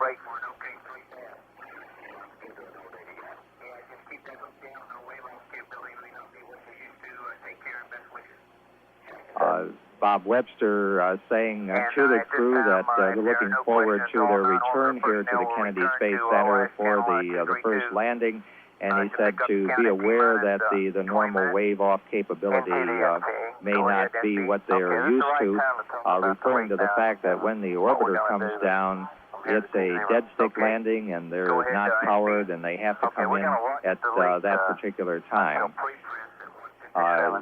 Webster wishing the entire crew good luck on the mission. We're approximately 2.5 minutes away from picking up the countdown once again. The first satellite on board the orbiter to be deployed will be the Telesat Canada's Annex C2 communication satellite. If everything goes as planned, that deployment is going to happen about 3:17 Eastern Daylight Time this afternoon. The Annex C series is made up of the most powerful communication satellites available to North America at this time. Initially, it's going to be used by the GTE Satellite Corporation of Stamford, Connecticut, for one of the first direct-to-home paid television services. It'll provide service to the continental U.S. until a new American communication satellite capacity is available in 1985. It'll also act as a backup to the Annex launched last November on STS-7 and currently being used by Canadian pay TV operators, educational broadcasters, and the Trans-Canada telephone system. Palapa is the second major payload on board. It's a national Indonesian telecommunications satellite. and will be ejected from the Challenger on the second day of the mission. Palapa B is the first of a new series of communication satellites that have more than twice as large and 4 times more powerful than the previous Palapa series, which enabled Indonesia to first link its many islands with space-age communications. Indonesia is made up of thousands of islands, and linking them by cable for communications would have cost many times as much as using satellites and Earth stations. Just a little less than a minute now from picking up the countdown once again at the T-minus 20-minute point. Both the Palapa B and the Annex C are built by Hughes Company and weigh approximately 9,600 pounds at liftoff. Just about 20 seconds now away from picking up the countdown once again. As we come out of the hold, the computer transition to Ops 101 will be made. Ops 101 is the computer program used for ascent of the Space Shuttle into orbit. As we come out of the hold, the prime computer will be dumped and compared, and we're T-minus 20 minutes and counting. The purge of the 3 fuel cells on board is underway.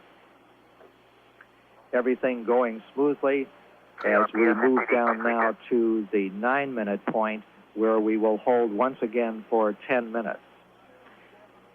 Everything looking good for an on-time liftoff at 7:33 this morning. However, if we don't hit the beginning of the window, we have approximately 5 minutes in the first window from 7:33 to 7:38, and then a second window which opens at 8:24 and goes to 8:54. Actually, there's a 2-minute portion of that, which is the optimum time to launch. If we launch later in the window, a small amount of lifetime of the satellite, up to 3 months, could be lost at the end of the 8-year period.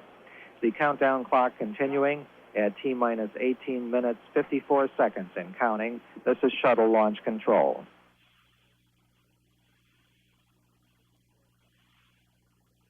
CDPS, how are we coming?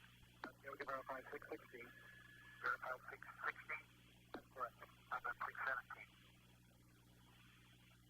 Yep, transition complete. Thank you. CDROTC, perform your manual transition of BFS to 101. Okay, that's in order.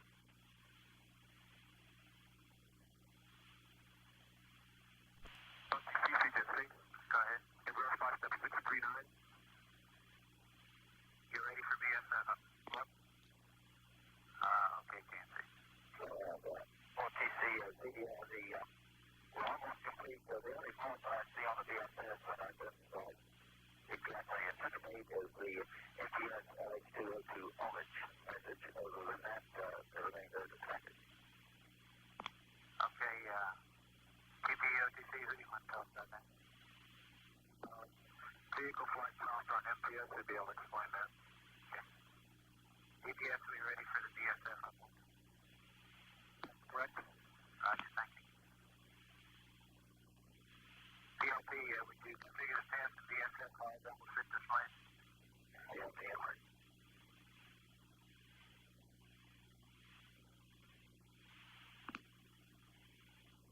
Okay, we're configured with the spec that's on CRT student thing, and we're checking them at this time. Okay, your horizontal fit is configured, right? Negative, stand by, we're looking at them. Okay. TCC, C212. Go ahead.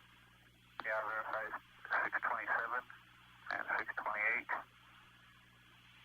629 and 30 are not performed. 631, I'll need that SSME dispatch inserted at the start of the T-minus 9-minute hold. Okay, DPS, you copy that? You copy? This is shuttle launch control at T-minus 16 minutes and counting. During this period, the flight crew has been configuring the computer for a comparison test, and they've also been checking the horizontal situation displays. The crew is configuring their instruments for a launch. The main propulsion subsystem cockpit switches are being configured during this period also, and the helium tank isolation valves open for launch. They have been reported by pilot Rick Houck that the horizontal situation display has been completed. The countdown clock at T-minus 15 minutes, 15 seconds and counting. This is shuttle launch control. Roger, copy that, 665. Please, an APS. Go ahead, DTS. 24,625, complete. 638, 6 is also complete. Okay. CWS OTC. CWS OTC. CWS on 212.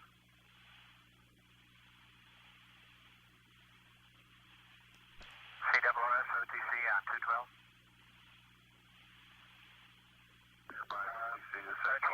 They can't get 30 on 212. Tell them to perform step 667 and relay when it's done. Copy. Copy that, hydraulics. FYD copies.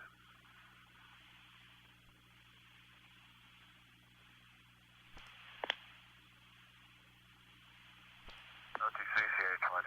Go ahead. Go ahead. 670 is complete for CWS.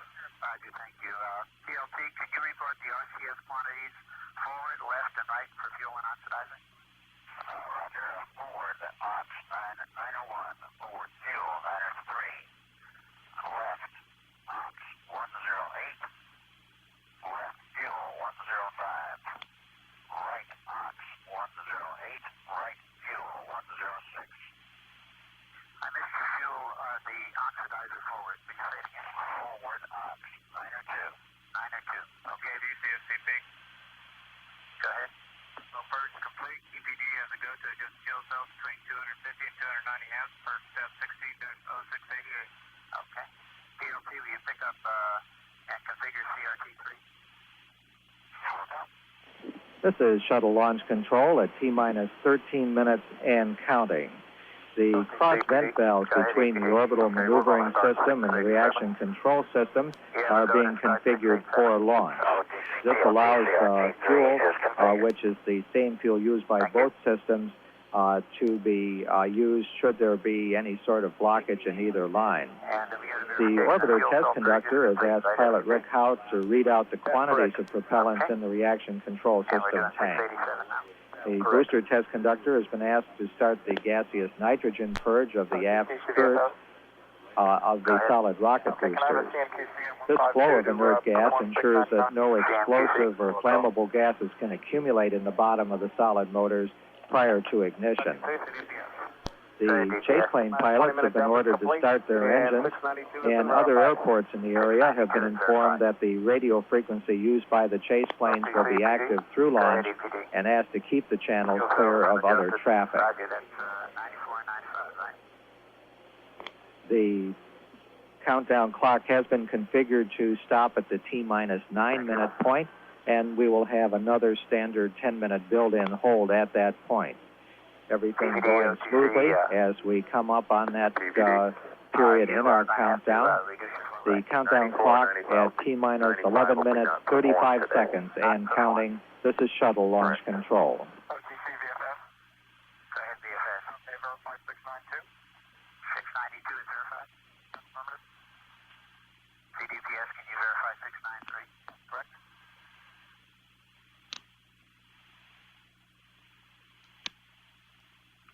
And CASC, did you verify 99? You gotta do that at 9 minutes, right? CDFS will do that at 9 minutes, right?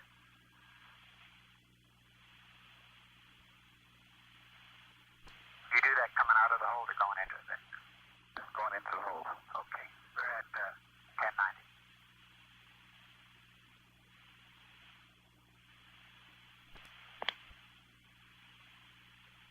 OTC TB 212. Go ahead. Take and pass on the flight crew that MTS Owens message is okay at this time. It's because the ET is not at the flight pressure yet.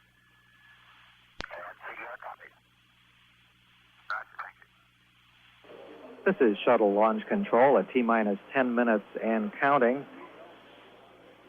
The NASA test conductor has asked safety and security to verify that all non-essential personnel have cleared the launch danger area and has been assured that the closeout crews have cleared the roadblocks. The purge of fuel cells used to generate electricity on board the orbiter has been completed. The flight crew has closed the vent valve on the crew cabin and cabin pressure been verified. And the comparison of the prime computer with the onboard computer has been completed. All aero surfaces and actuators on the orbiter are presently in the proper configuration for the auxiliary power unit start and the hydraulic pressure to be applied.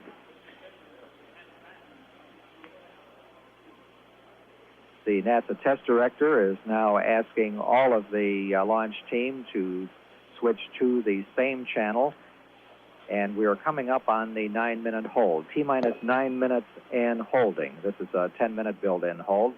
During the earlier part of the countdown, members of the test team are on many different channels, and at the T-minus 9-minute point, they switch to the same channel in order to all be hearing the same things and being together in the completion of that countdown.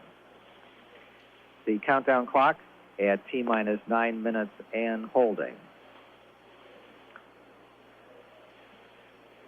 One of the exciting things on board the shuttle for this flight is the number of special getaway specials. One of those, which was sponsored by RCA and has been a project of the New Jersey school system, will be another first. It will be the first flight of an ant colony. Approximately 150 ants are in a getaway special canister, and the objective of that particular flight is to look at the effect of weightlessness on the social interaction of an ant colony system. The youngsters who were involved in the research and the decision making and then the building of that ant colony reported to the press about the experience and how it had changed their lives in aiming them towards their future careers. There's a number of other getaway specials on board also.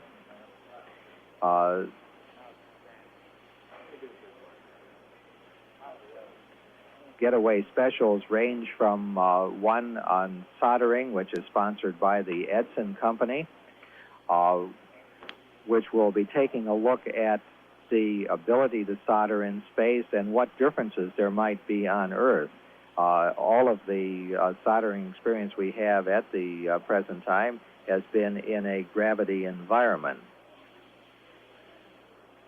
There are 7 canisters, actually, containing 22 different experiments, bringing to 12 the number of getaway special payloads carried on board Challenger. 6 of these payloads require active participation by the crew, while a Goddard Space Flight Center developed canister will be turned on by a barometric switch, making it truly a self-contained payload.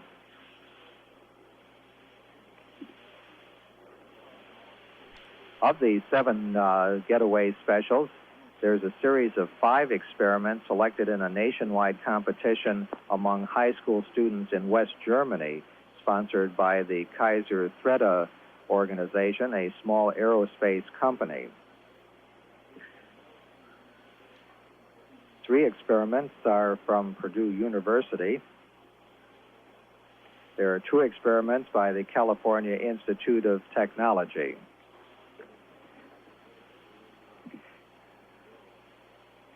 Launch Director Al O'Hara has spoken to the crew, and now Dick Smith speaking to them,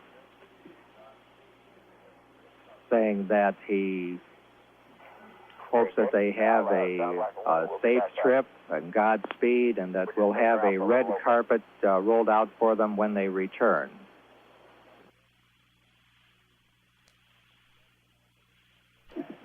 Commander Bob Crippen replying to KSC Director Dick Smith, saying that they're going to take the orbiter out for a little local flying.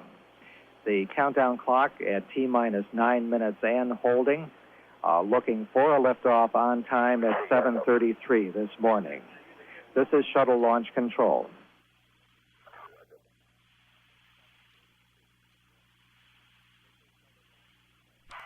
ADR is go. DLT is go.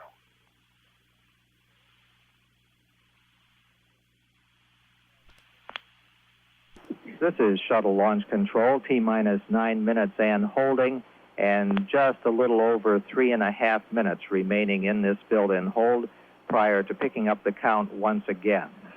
The last person to pass a message on to the crew was astronaut Steve Hawley, who is the husband of mission specialist Sally Ride, and he said, "Sally, have a ball." There are several major milestones which remain as we come out of the hold.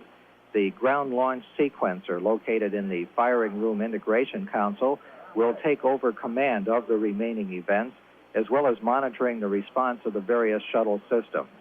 At T-minus 25 seconds, the flight computer redundant set launch sequencer takes over on board the orbiter and checks that no launch commit criteria will be violated during the remaining seconds of the count. At T-minus 7 minutes 30 seconds, the orbiter access arm used by the astronauts to enter the cabin will be retracted. At T-minus 5 minutes, the auxiliary power units will be started. The countdown can be automatically halted at T-minus 4 minutes if the sequence for turning on those APUs has not been completed. So the astronauts simply throw all the switches as fast as possible while test personnel on the ground monitor the systems. At T-minus 4 minutes, a purge of the main engines will start, and at T-minus 2 minutes and 55 seconds, pressurization of the liquid oxygen tank will begin. At 1 minute 57 seconds, the liquid oxygen valve will be closed, and at 31 seconds, the ground computers give a go to the onboard computers to start the launch sequence. We're just about 2 minutes away now from picking up the countdown. Following ignition of the solid motors and liftoff, the vehicle will take approximately 7 seconds to clear the tower. At approximately 2 minutes into the flight, the solid rocket booster chamber pressures will drop below 50 pounds, and the separation sequence will start. The main engines continue to burn for about 8 minutes and 19 seconds. And the external tank will be separated about 18 seconds later. At that point, the orbiter will be at an altitude of about 60 nautical miles. The orbital maneuvering system will be started at 10 minutes and 19 seconds into the flight and will burn for approximately 2 minutes. This will place the orbiter in an egg-shaped orbit with an apogee of 160 nautical miles or 185 statute miles. We have just heard from the range safety officer that we have a final go to launch from him, and all of the managers here on the launch team and Al O'Hara have given a go to pick up the countdown. We're just a little less than 30 seconds away from picking up the countdown at the T-minus 9 minute point and looking for a liftoff on time at 7:33 this morning.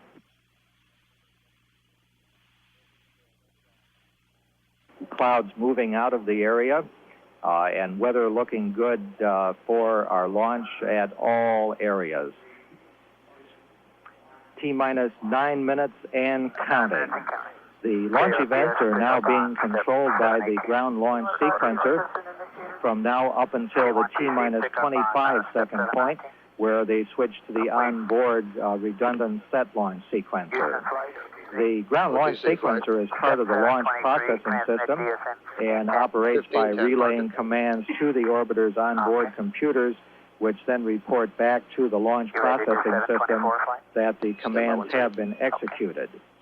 The primary job of the computers is to check that all of the launch commit criteria, such as the propellant loads, temperatures, pressures, and other measurements, are proper. The landing and recovery director has ordered the chase planes to take off. 2 more commands to send. I'm going to finish this count. CDR OTC, TLT OTC. Set the AC bus sensors to monitor. T-minus 8 minutes and counting. Everything proceeding smoothly to an on-time liftoff of 7:33. The liquid oxygen fill and drain valve in the external tank has been closed, and topping of that tank completed. Liquid oxygen drain back has been started. This means that liquid oxygen is flowing back through the main propulsion system into the large storage tank to cool the system down slowly to 270 degrees below zero so that they won't be shocked by the torrent of supercooled fluid at the time of engine ignition. T-minus 7 minutes, 20 seconds and counting. The crew access arm should be retracting now. This is the walkway used by the astronauts to get from the service structure to the orbiter. If an emergency should arise, the tower can be put back into position within 15 seconds. T-minus 7 minutes and counting. Everything going smoothly as we move towards a liftoff on time at 7:33. The crew access arm moving away from the orbiter now back against the service structure to be out of the way for the orbiter's liftoff. At the 6-minute point, the crew will perform the auxiliary power unit pre-start, which consists of positioning a number of switches and verifying they are in the proper position. They then throw the 3 propellant isolation valve switches, which allow the hydrazine fuel to start flowing from the tanks toward the APUs. Coming up on the 6-minute point in our countdown, we have the auxiliary power unit pre-start underway now. Okay, we'll do. Pilot Rick Hauk performing that. T-minus 6 minutes and counting.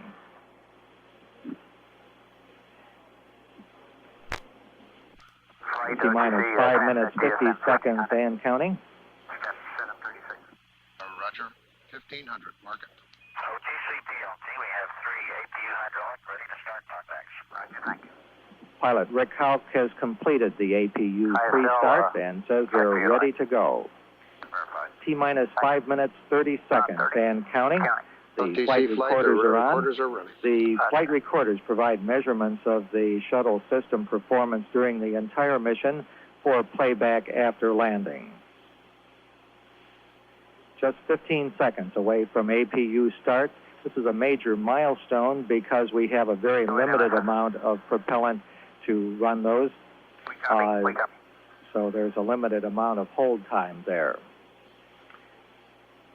T-minus 5 minutes and counting, and we have a go for APU start. The APUs provide hydraulic power to move the aero surfaces and the main engines for steering on board. T-minus 4 minutes, 40 seconds and counting. The firing circuit for the solid rocket boosters ignitions and the range safety destruct devices has been armed, and we have APU start complete. T-minus 4 minutes, 20 seconds and counting. The main fuel valve heaters have been turned off in preparation for engine start. The main engines on the orbiter will actually start at T-minus 6.8 seconds. And it takes about 3 seconds for them to reach 90% thrust, at which time the solid rocket ignition sequence starts. T-minus 4 minutes and counting. The astronaut crew has closed the visors on their launch and entry helmets, and the final helium purge of the orbiter's main engines has started to ensure that there is no surplus hydrogen or oxygen in the area at the time of ignition. T-minus 3 minutes, 40 seconds. The elevon, speed brakes, and rudder are being moved through a pre-programmed pattern to ensure that they're capable of doing their jobs during the launch. T-minus 3 minutes, 25 seconds. The shuttle is now on internal power. However, the fuel cells are still receiving their fuels from the ground launch equipment for another minute. The profile checks of the aero surfaces is complete and verified, and they're in launch position. The engine gimbal or movement check of the main engines is underway to ensure they're ready to control. T-minus 3 minutes and counting. The liquid oxygen valve for filling the external tank is closed and pressurization has begun. After the tank is pressurized, hold capability is limited to 3 minutes and 36 seconds. T-minus 2 minutes, 40 seconds. The gaseous oxygen vent arm is being retracted, and the fuel cell supply of oxygen and hydrogen has been terminated.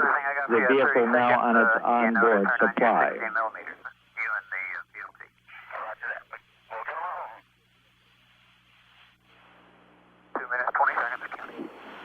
T-minus 2 minutes, 15 seconds and counting. The main engines have been moved to start position. The astronauts have cleared the caution and warning memories of their onboard computers and verified there are no unexpected errors.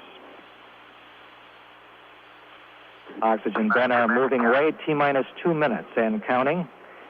The liquid hydrogen vent valve has been closed now and flight pressurization is underway.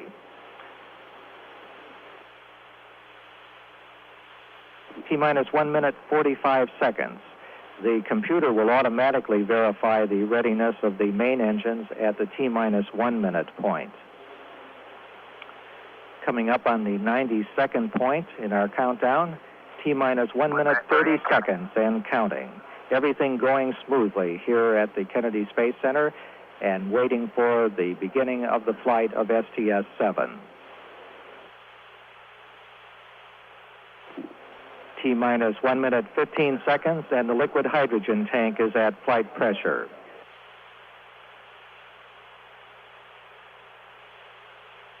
T-minus 1 minute, and the firing system for the sound suppression water system on the pad is armed. T-minus 55, the hydrogen igniters under the orbiter's engines have been armed. These devices are used to ensure that hydrogen flowing through the engines does not accumulate, causing a small explosion and pulse or pressure pulse at engine ignition. T-minus 35 seconds. We're just a few seconds away from switching command to the onboard computers. We've gone for auto sequence start. T-minus 25 seconds and counting. The sequencer on board now controlling the final seconds. T-minus 17 seconds and counting. The body flap and speed breaker in launch position. T-minus 10, 9, 8, 7, 6. We go for main engine start. We have main engine start and ignition and liftoff. Liftoff of STS-7 and America's first woman astronaut. And the shuttle has cleared the tower. Roger your roll, Challenger. Houston now controlling. Mission control confirms roll maneuver started. 20 seconds. Thrust looks good.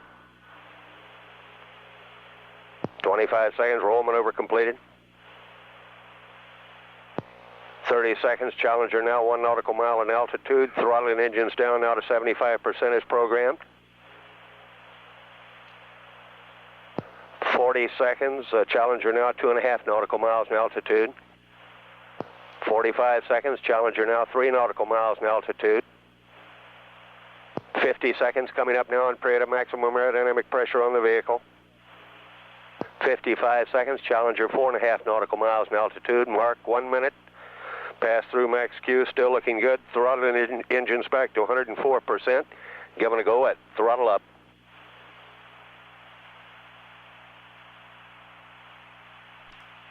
Challenger Houston, you're go at throttle up. Roger, go at throttle up. Nice ride. Mark 1 minute 25 seconds. Challenger now 11 nautical miles in altitude, 8 nautical miles downrange. Velocity now reading 3,700 feet per second.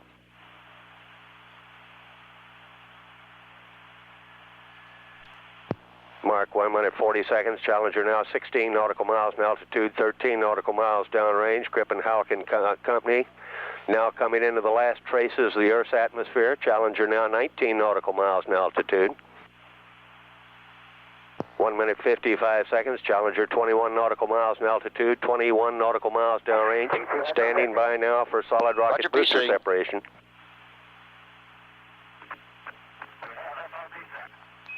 Roger, set.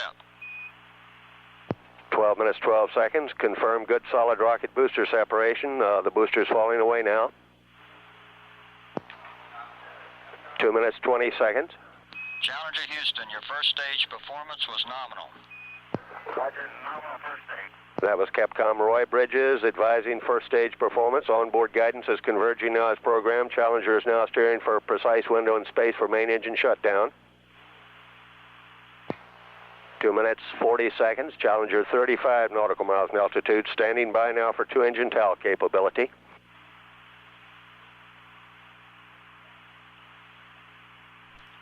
Challenger Houston, you have 2-engine TAL capability. Roger, 2-engine talking. Mark 3 minutes. That call up by Capcom Roy Bridges says that Challenger now has landing capability at Dakar Airport should one engine go out. Mark 3 minutes 10 seconds. Challenger's 3 main engines continue to run smoothly. Challenger's 5-person crew really moving out now. Velocity now reading 7,200 feet per second.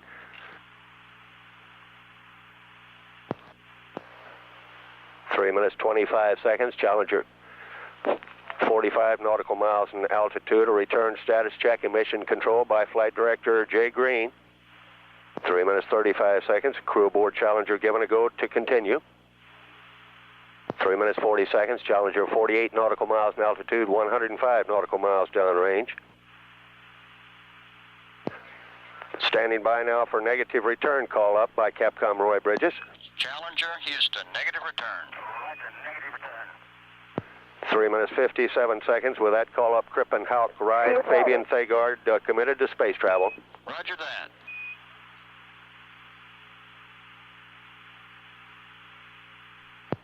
Four minutes 10 seconds. The flash evaporator has been activated to provide cooling for Challenger. Mark 4 minutes 20 seconds. Challenger now 54 nautical miles in altitude, 155 nautical miles downrange. Velocity now reading 9,500 feet per second.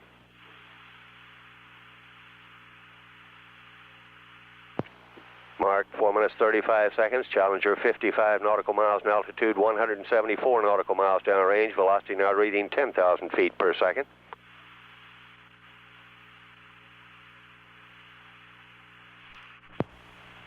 Four minutes 50 seconds. Challenger 56 nautical miles in altitude, 196 nautical miles downrange. Mark 5 minutes. Standing by now for press to MECO. Challenger Houston, press to MECO. Roger, press. Well, appreciate it. 5 minutes 10 seconds. A press to MECO call from Capcom. Nice riding machine. That sounds great, Grip.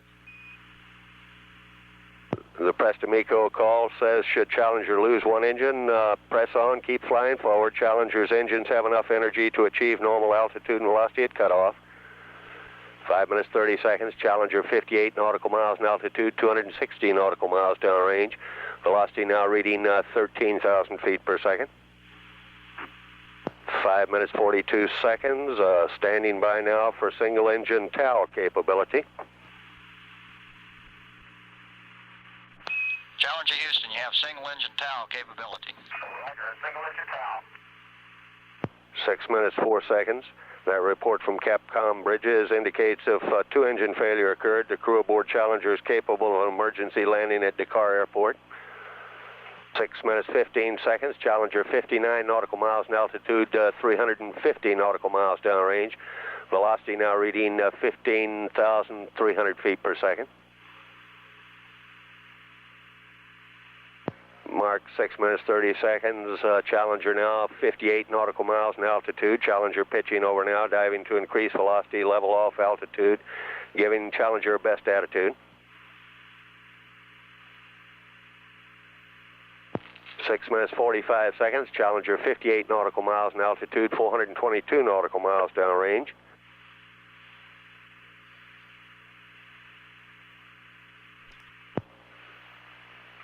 7 minutes, standing by now for single engine press to MECO.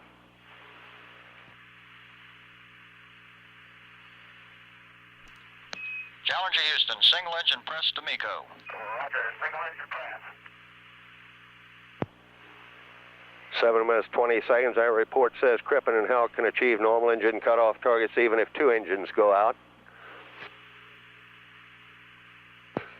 7 minutes, 30 seconds. G-forces building now for Crippen, Houck, Ride, Fabian, Thagard, coming up to 3 Gs. Challenger now 58 nautical miles in altitude, 570 nautical miles downrange. Velocity now reading 22,000 feet per second.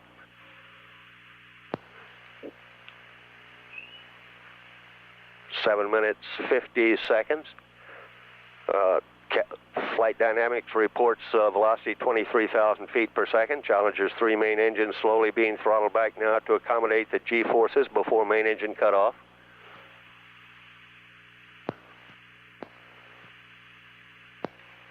Mark 8 minutes, 10 seconds. Challenger 59 nautical miles in altitude, 690 nautical miles downrange. Standing by now for main engine cutoff.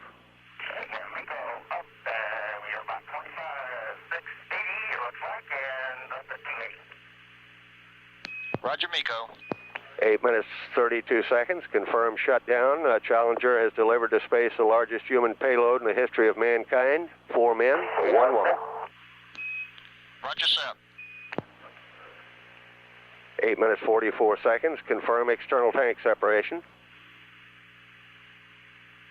8 minutes, 50 seconds. Challenger now performing an evasive maneuver, moving below and beyond the external tank. Go, no-go status check and mission control by Flight Director Jay Green for the first ohms burn and shutting down the auxiliary power units.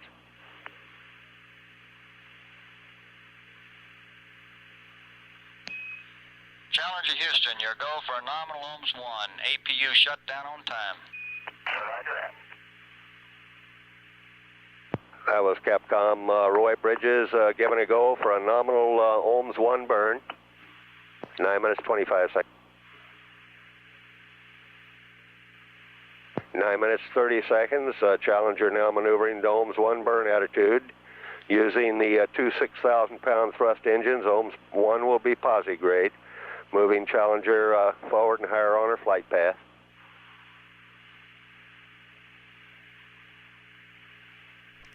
Nine minutes, 50 seconds. Challenger now 1,100 nautical miles downrange.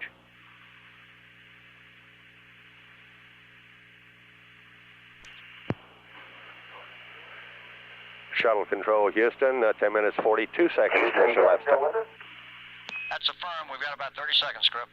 Okay, looks like you're going to get to see a good bit of this. We've got a nice burn going. Okay, that's good news. We've had a momentary data dropout here. And your 20 seconds LOS, configure LOS. We'll see you at Dakar at 17. Okay, we'll see you there. Preview.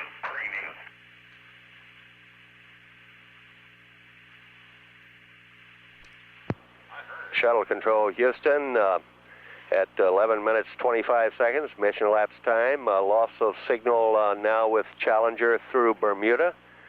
We will next acquire Challenger through Dakar in about 6 minutes.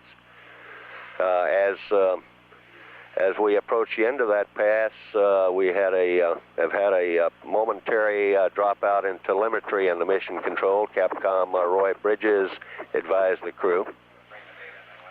This is Shuttle Control, Houston.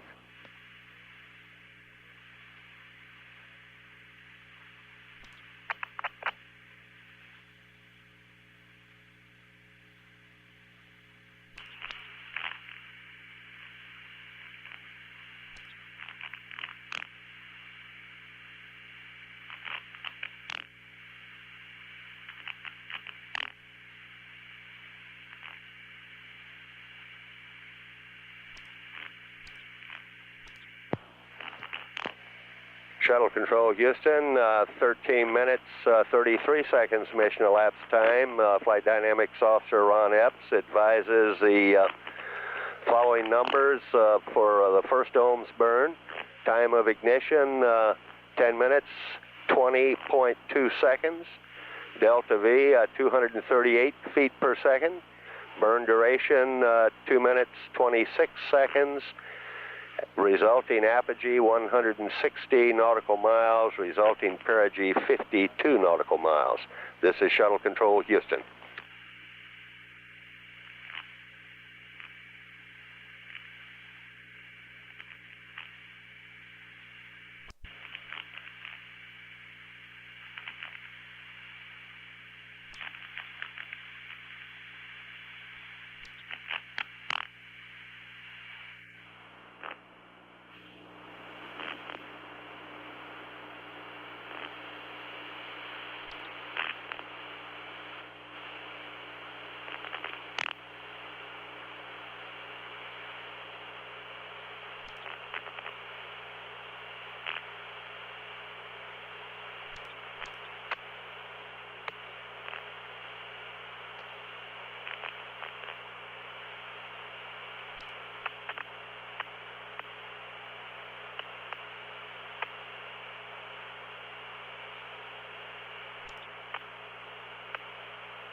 Shuttle Control, Houston, 17 minutes mission elapsed time, less than 30 seconds away now from reacquiring Challenger through Dakar. We'll stand by.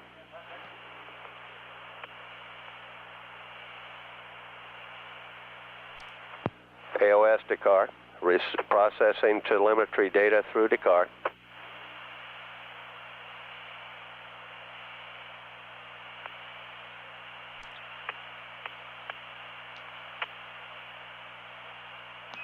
Challenger Houston's with you at Dakar for 6.5 minutes. Configure AOS. Okay, loud and clear, and we're standing by to give you the gimbal check. The burn, as you saw, was on time and a complete anomaly.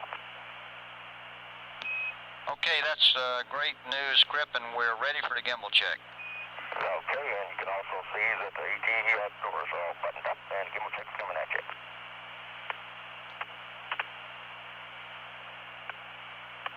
Hey, well, Crip's giving that to you, all right? Only one unexpected alarm during Ascent. Right at MECO, we got an emergency backup DPDT, which was, I'm sure was a false sensor, and the normal DPDT stayed at 0. The backup DPDT on the BSS went to minus 0.08 and then recovered back to 0. It was okay.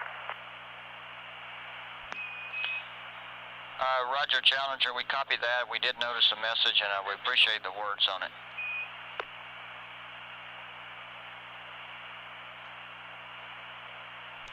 Okay. Boys, the secondary gimbals look good. The primary check in there. Roger.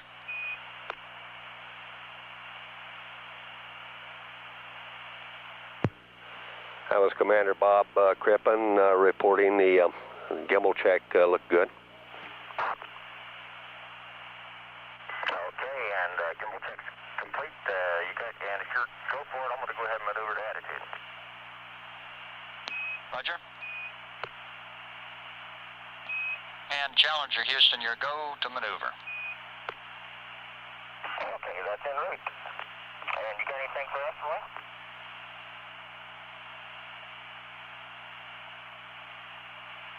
And Challenger Houston, nothing right now. Okay, for your information, the ride was nice and smooth.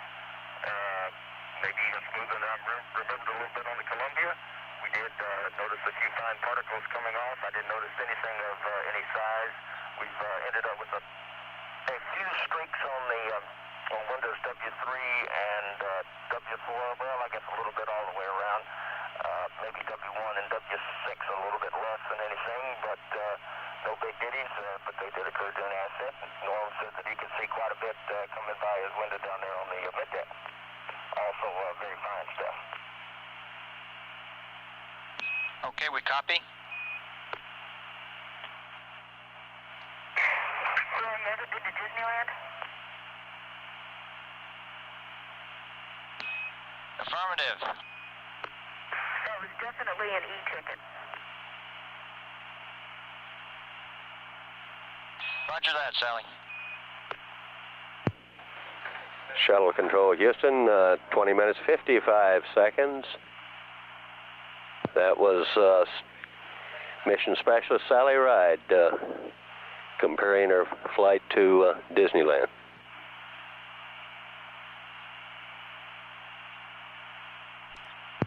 Shuttle Control Houston, 22 minutes mission elapsed time, about 2 minutes remaining on this Dakar pass. We'll stand by and continue to monitor.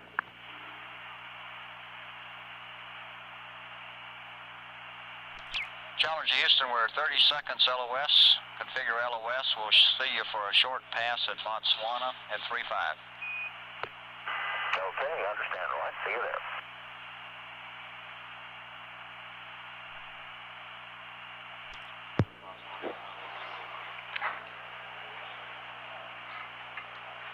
Shuttle Control Houston, 24 minutes mission elapsed time. A loss of signal now with Challenger through Dakar.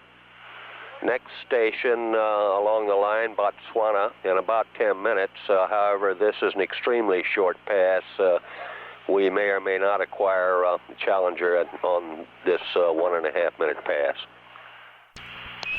Challenger Houston, we're 30 seconds LOS. Configure LOS. We'll see you for a short pass at Botswana at 3-5.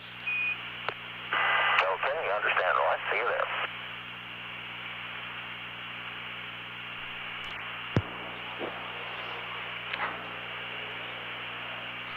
Shuttle Control Houston, 24 minutes mission elapsed time. A loss of signal now with Challenger through Dakar.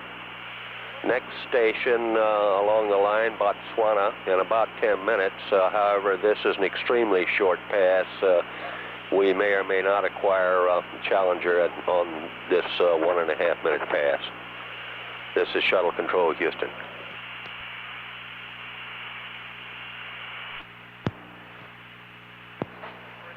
Shuttle Control Houston, 29 minutes, mission elapsed time. Flight Dynamics Officer Ron Epps advises us of the following OMS 2 burn data.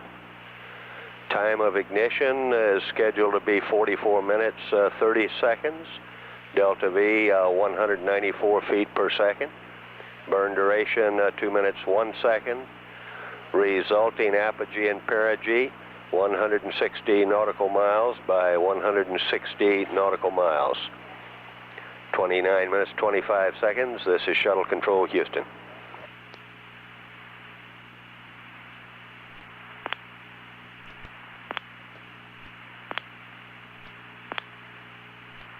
Challenger Houston's with you at Botswana for about a minute.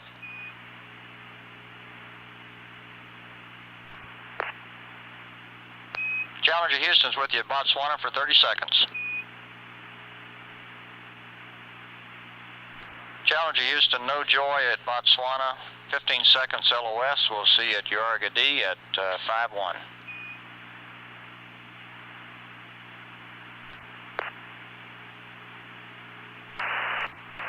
Hello, Houston. This is Challenger. How do you read? Okay, read your 5 back, Rip. How many? Well, you're cutting out.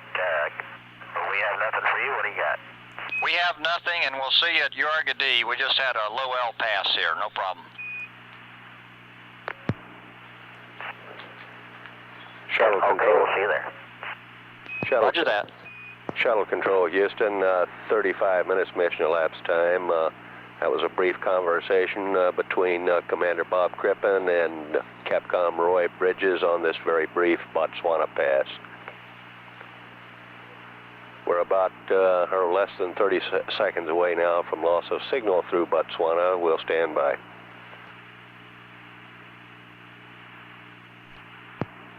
Shuttle Control Houston, 36 minutes mission elapsed time. Loss of signal now through Botswana. Next station acquisition will be Yorgadi in approximately 15 minutes. Meanwhile, 2 events occur in the next few hours for Crippen, Hauk, Ride, Fabian, Thagard to be given a go to stay on orbit.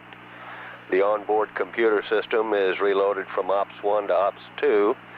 This is needed to align the inertial platforms. Also, 1 computer will be loaded with Ops 3, the entry program, and put to sleep, taken offline. Second, the payload bay doors must be opened to provide cooling through the radiators to Challenger. The flash evaporator has a lifetime of several hours. We're at 37 minutes mission elapsed time. This is Shuttle Control, Houston.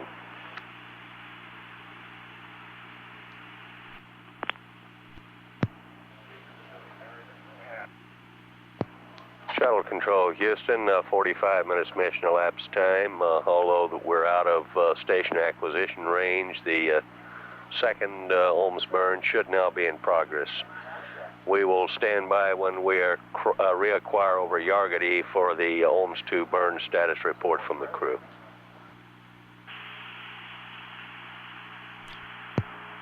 Shuttle Control, Houston, 51 minutes mission elapsed time, less than 30 seconds away now from reacquiring Challenger over Yargady. We'll stand by, keep the load loop open, and continue to monitor. Challenger, Houston's with you at Yargady for 7.5 minutes. Okay, loud and clear, Roy, and ohms 2 was nominal on time, and we're just now getting ready to start to go through the DPF reconfig. Roger that, and I've got 2 flight notes for you that you'll need to have before you get in Ops 2 when you have a chance. Okay, I'm ready to copy. Okay, the first note regards your Freon Loop 2 aft cold plate flow transducer. At liftoff at fail off scale low, you can inspect an SM alert and a Spec 88 thermal Freon when you go to SM Ops 2. And for your information, the Freon Loop 1 aft cold plate flow transducer is still reading okay. Roger that. The second note concerns hydraulic system number 1 accumulator. The GN2 system was pressurized a little higher than normal, and because of that, we sent a Timbu up at the car to change the limit to 2100 vice 1930, and wanted you all to change the orbit pocket checklist, page 1-2, to show that the pressure in system 1 is 2100 or less than 2100 instead of 1930 shown. Okay, we'll get that. You got anything else for us? Negative. Everything else is really kind of nominal down here. That's the way it is here, and we love it. I'm going to press on with this DPS reconfig. Roger, and we'll stay out of your hair.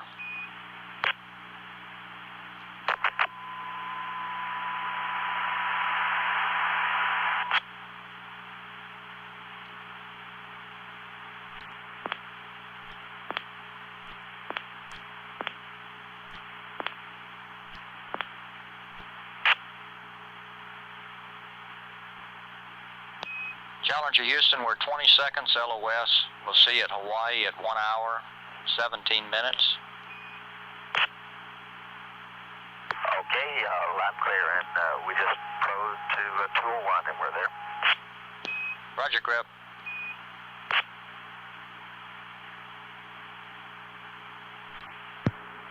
Shuttle Control, Houston, 1 hour mission elapsed time, loss of signal now with Challenger through Yargady. We'll reacquire over Hawaii in slightly less than 18 minutes.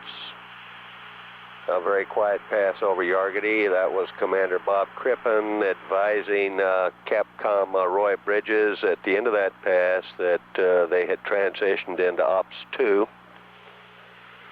And at acquisition Hawaii, the crew should be in the opening phases of the opening the payload bay doors.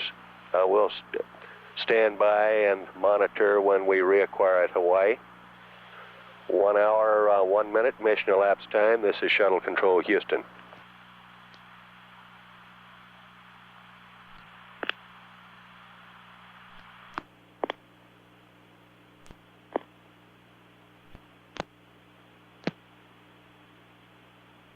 Buckhorn contact, Houston contact, air to ground 1.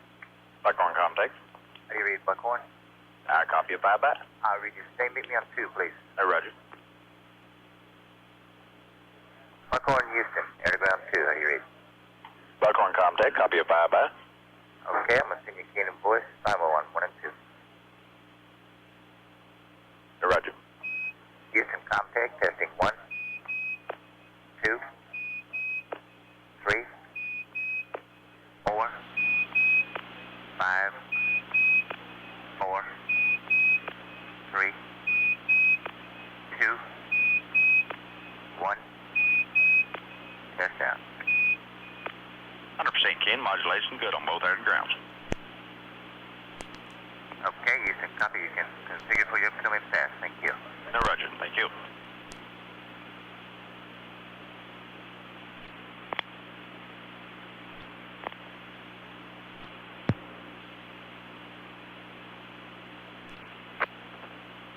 Shuttle Control Houston, 1 hour, 17 minutes, mission elapsed time. Standing by for reacquisition with Challenger through Hawaii.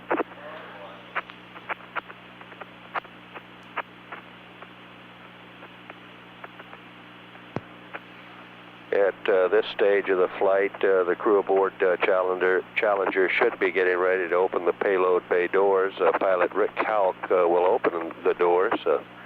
Unlike some of the previous missions, no test objectives are involved with this opening.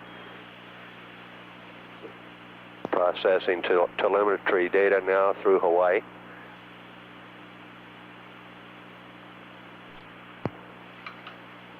Shuttle Control Houston, 1 hour, 18 minutes. Looking at data now, none of the latches or doors have been opened yet. Challenger Houston's with you at Hawaii for 6.5 minutes.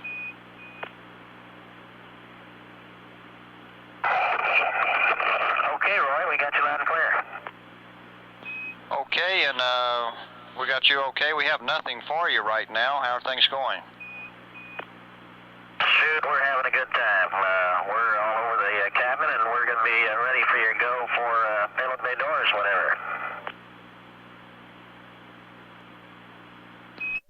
Okay, you have a go for payload bay door opening anytime you're ready. Okay, understand. We're go for payload bay door ops. Thank you. Shuttle Control Houston, 1 hour, 19 minutes, mission elapsed time. That was Capcom Roy Bridges talking to pilot Rick Halk, who will open the doors.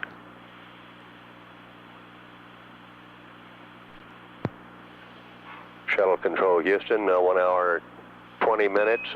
Challenger Houston requests a GNC Spec 1 for variable parameter update. Okay, wait one. We now show an apogee of 160.5 nautical miles. GNC Spec 1 on CRT 2. Roger, thanks. And a perigee of 160.1 nautical miles. And Houston Challenger has got a report for the spas, folks, if you're ready to copy.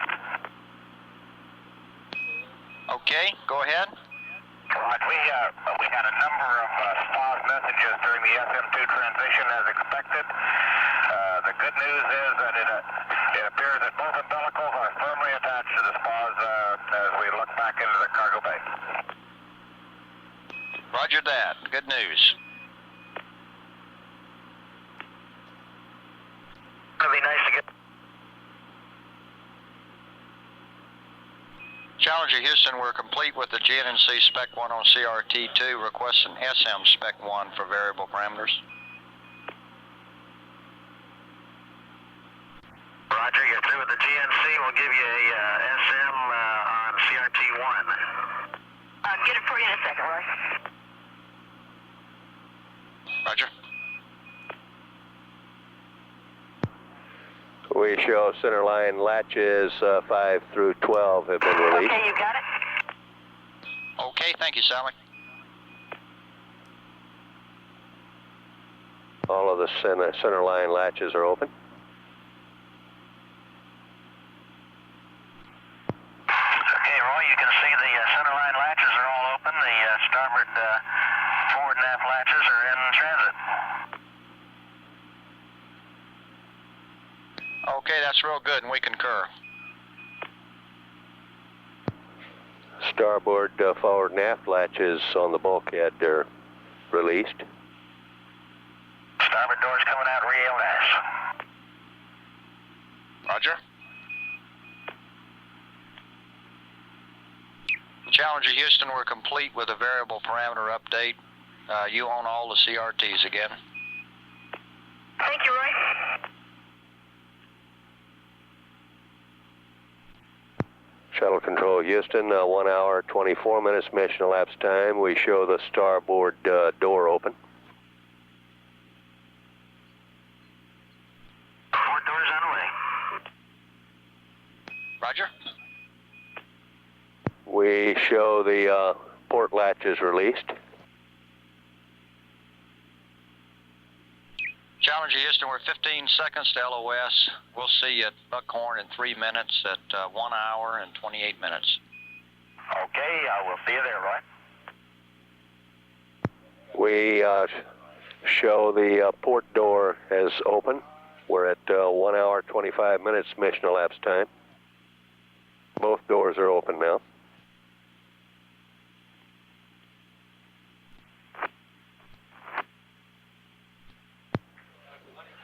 Shuttle Control Houston, 1 hour, 26 minutes mission elapsed time. We're less than 2 minutes away now from reacquiring Challenger on the first stateside pass. Challenger Houston's with you through Buckhorn and Mila and Bermuda for 19 and a half minutes. Okay, loud and clear. Doors are all opened, as you can see, and I'm in the process of working Block 7, loading up the PDI. Okay, great. And Roy, the doors opened in better than advertised time. I copied them if anyone wants them, but can't see any problems there. And looking back in the payload bay, the Ohms pods look clean as a whistle. Okay, that's real good news. Shuttle Control Houston, 1 hour, 29 minutes mission elapsed time. That was pilot Rick Hauk And Challenger advising the door Houston, opening. we have the times on the payload bay door op, so we won't need you to read them. Okay, Roy. And Challenger Houston, your go for an item 48 to GNNC and SM at your convenience. Okay, thank you, Roy.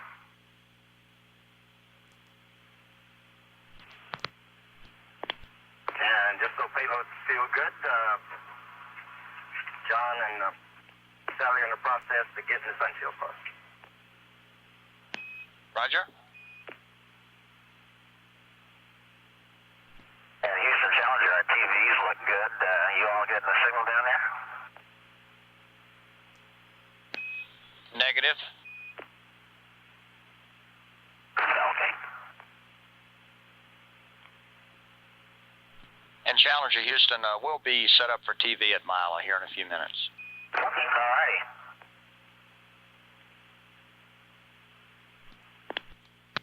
And Houston, you still with us? That's affirmative. Okay, on the first attempt to close the sun shield, we had a little problem here, and we're getting ready to swap SCAs. Roger. And that was on the Palapa. Roger. And Challenger Houston, we have a TV picture now. It really looks beautiful. Okay, we agree. Okay, Houston, we saw our problem. It was the parameter switch. Roger.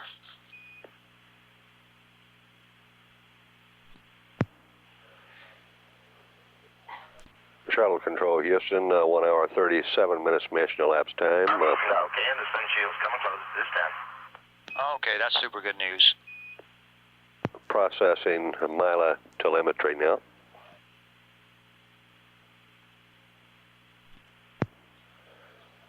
One hour, 38 minutes. A few clouds out this morning, Roy. we at? Can't see enough landmarks. 1 hour, 38 minutes. Yeah, it was kind of wet here last night. Yeah, I heard you guys may get a little bit of rain. Whereabouts are we over?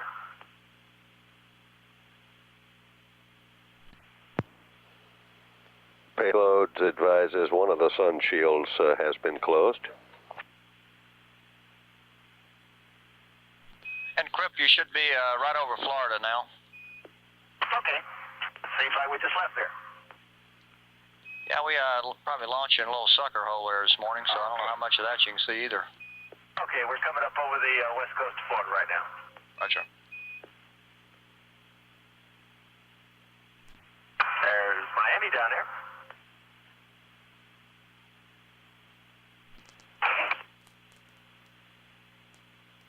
Oh, Houston, Challenger, are you with us? That's affirmative.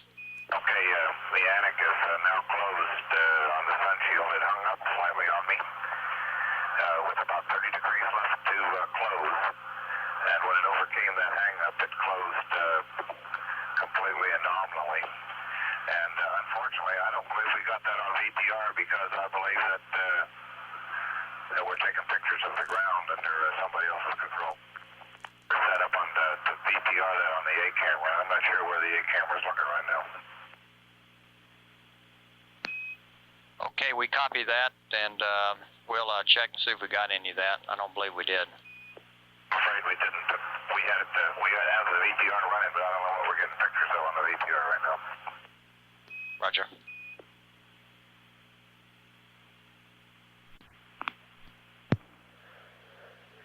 Shuttle Control Houston, 1 hour, 44 minutes mission elapsed time. That was mission specialist John Fabian talking to Capcom Roy Bridges. Challenger Houston, John, I want to ask you a few more words about the Anik sun shield problem. Was it identical to the problem you had on the Palapa, or did it hang up in an intermediate position? It hung up in an intermediate position. Sally and I are on opposite sides of the cockpit from where we normally are, and in most cases, we input the command before we put the heater switch on, and so we got an alert in both cases on that Palapa and the Anik, but that didn't have anything to do with the hang-up. The hang-up occurred after the sun shield motion had started. It was within about 30 degrees of closing.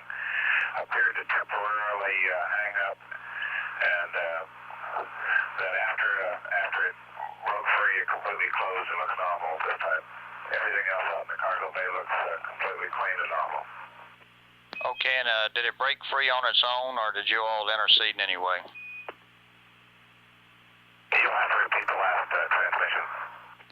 Roger, did it break free on its own, or did you all do anything to help it out once it started closing and hung up? Okay, it broke free on its own. Okay. Challenger Houston, we're complete with the TV cameras. Thank you very much for sharing that beautiful view with us for a while. Yeah, right. Did the encode turn off all our cameras? Stand by. Challenger Houston, Sally, we did turn off the 4 bay cameras.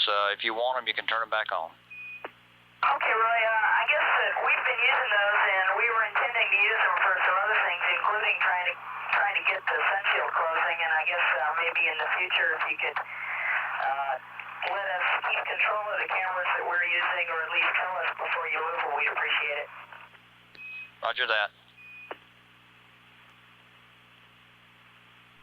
And Challenger Houston, we're 15 seconds LOS. We'll see you at Dakar at 5-2. Okay.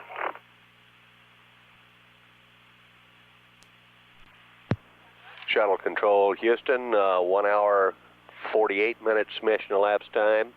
Loss of signal through Bermuda. The next station to acquire will be Dakar in approximately 5 minutes. This is Shuttle Control Houston.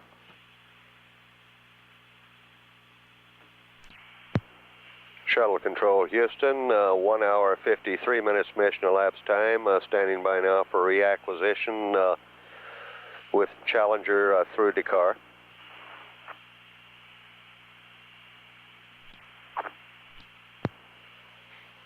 Processing data now through Dakar.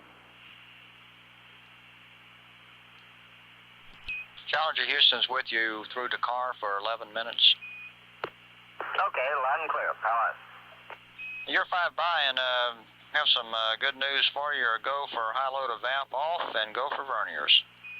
Okay, high load of VAP is secured, and we're going verniers at this time.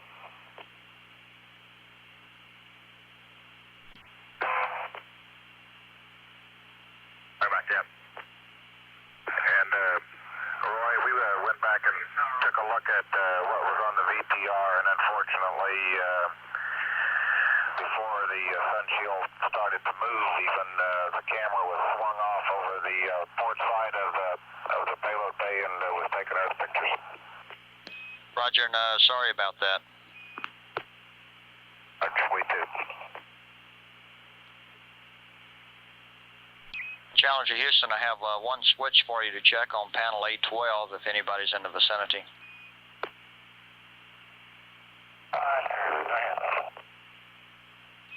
Okay, on panel 812, I'd like for you to check the APU number 2, gas generator fuel pump switch. Make sure it's in the off position. Okay, looks like out of configuration, and it's going off. Thank you. Roger.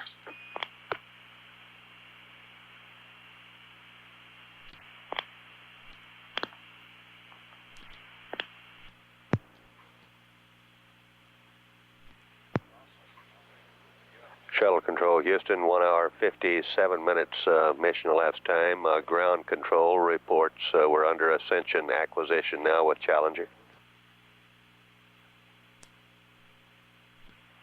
Shuttle Control Houston, 2 hours mission elapsed time. Flight Director Jay Green going around the Mission Control Center now to get a go to pass on to Challenger to stay on orbit.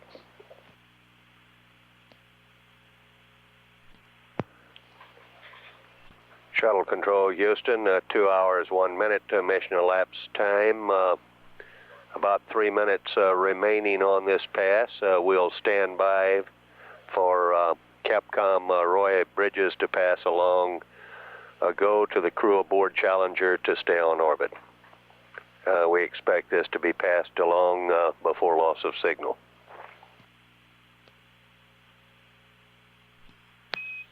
Challenger Houston, you have a go for orbit ops. My kind of goal, Roy. Thanks a lot. Roger, it's a real pleasure to give it to you. And we're about 40 seconds to LOS. We'll see you at Botswana at 08. Okay, see you there. Shuttle Control Houston, 2 hours 3 minutes mission elapsed time. The crew aboard Challenger given a go for orbit ops, given a go by Capcom Roy Bridges. This is Shuttle Control Houston.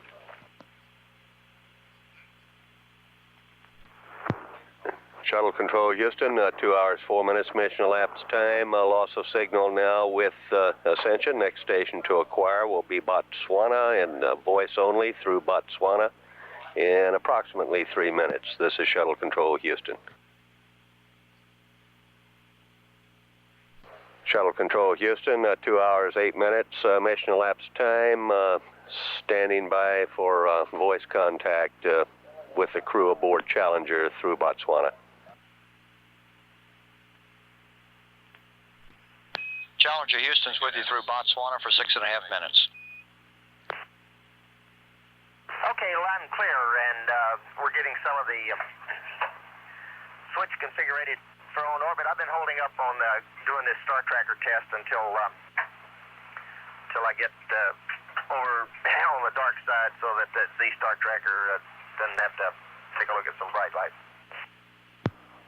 Okay, Grip, understand, and we're standing by. Guess I could still go ahead and do it since we can still have the doors closed.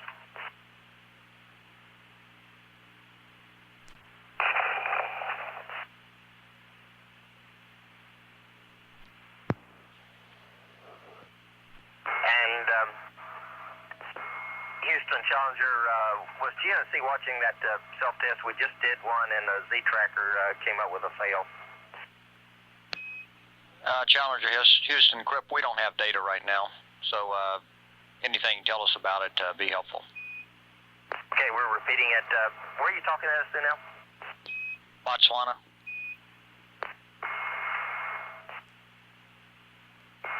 Okay.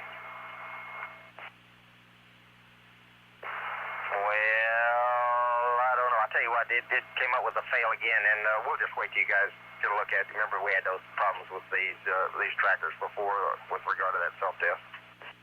Roger, I understand that was on the Z tracker. At the front. Challenger Houston, Crip, we expected to get the fails on the star tracker, as you probably know.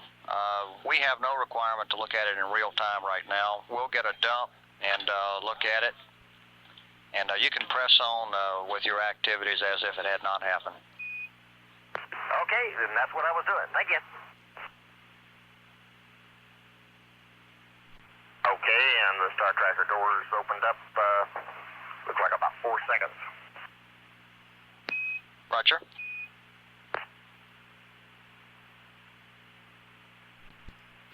Challenger Houston, we're 15 seconds LOS. We'll see you at URGD at 28.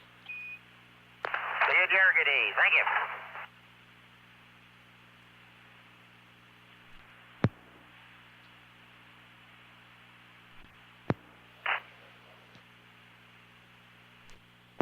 Shuttle Control Houston, 2 hours, 15 minutes mission elapsed time. Loss of voice contact now with Challenger through Botswana. We will reacquire Challenger through Yargady in approximately 13 minutes.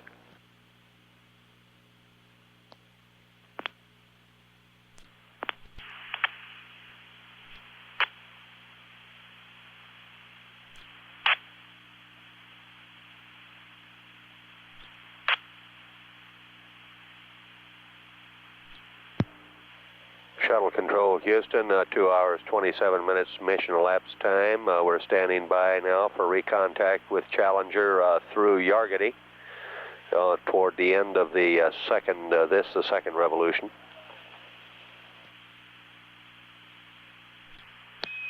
Challenger Houston's with you through Yargady for 6.5 minutes. Loud and clear. And you're 5 by, and we're standing by. Well, we're just trying to get the cabin all fixed up here. Nothing very exciting happening. Well, that sounds like a good idea. Make it comfortable for 5 days. Yes, sir. May even take a little bit more. He keeps saying there's nothing exciting happening. I'm not sure I'd go along with that. Roger that, Sally. We agree with you. We think it's very exciting. And Roy, we just got the RMS activated in the temp mode, and for the information of the RMU, the temps are running between about 60 and 75. Okay, good. One additional payload item, we have taken the MIA mode standby at MEP of 224, and the mouse power circuit breaker is closed. Roger.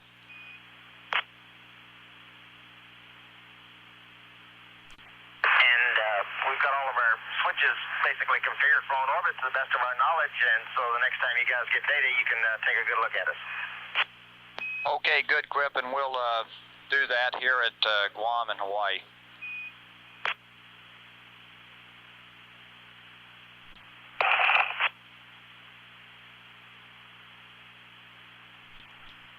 Challenger Houston, we're 25 seconds LOS. We'll see you at Guam at 4-2. We hear you at Guam, I guess. Okay, we'll see you at Guam at 4-2. Okay, Roy, 4-2.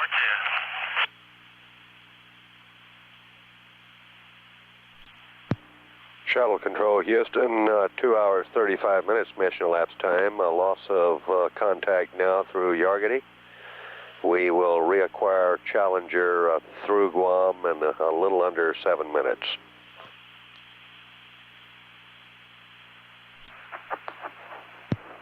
Shuttle Control Houston, 2 hours, 42 minutes, mission elapsed time. Standing by for recontact with Challenger through Guam.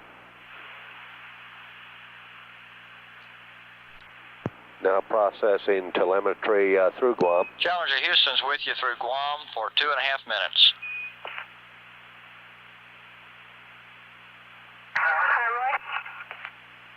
Roger, we're with you through Guam for 2.5 minutes, and hear you, Sally. Okay.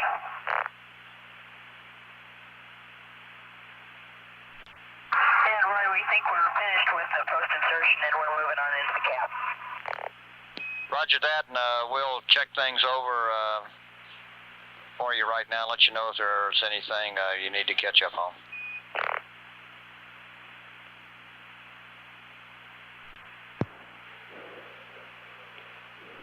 2 minutes 43, or 2 hours 43 minutes mission elapsed time. That was mission specialist Sally Ride reporting that the crew appears to be slightly ahead of the flight plan.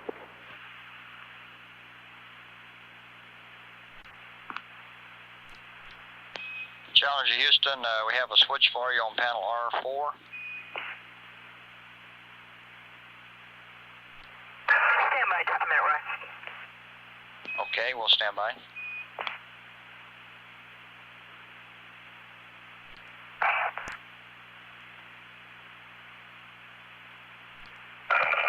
Roy, I'll run R4.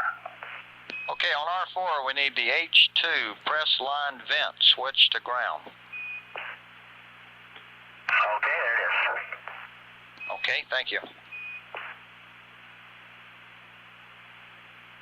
And Challenger Houston, we have 2 other switches for you on ML31 Charlie. Okay, give us about a minute for that. Hey, Roy, it's Norm. I'm down here by ML31 Charlie, if you want to give that to me.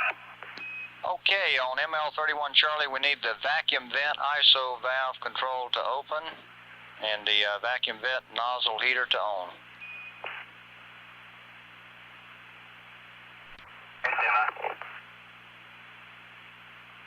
And Challenger Houston, we're about 10 seconds LOS, and we'll see you at Hawaii at 5-2.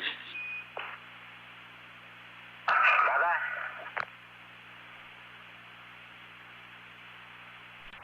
You want to give me those things again?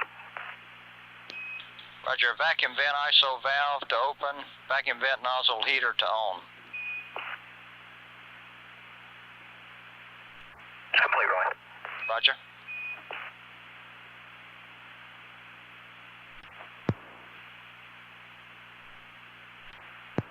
Shuttle Control Houston, 2 hours 45 minutes mission elapsed time, about 7.5 minutes away now from reacquisition or recontact with Challenger through Hawaii.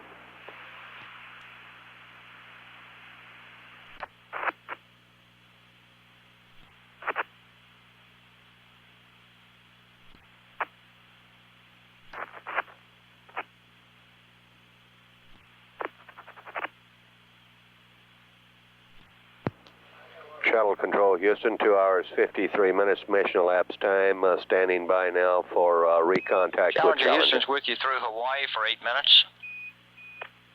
Hello, Houston. We're doing good. Loud and clear. Okay, Crip, you're loud and clear, and I've got 2 short items for you. Go ahead. Okay, one, a reminder to do the item 48 to the GNC and SM. We'll do that right now. Okay, and the other is we noticed a decrease in the ohms crossfeed line temps, and when we left you at Guam, they were just above the limit. Ohms crossfeed line temps. All right.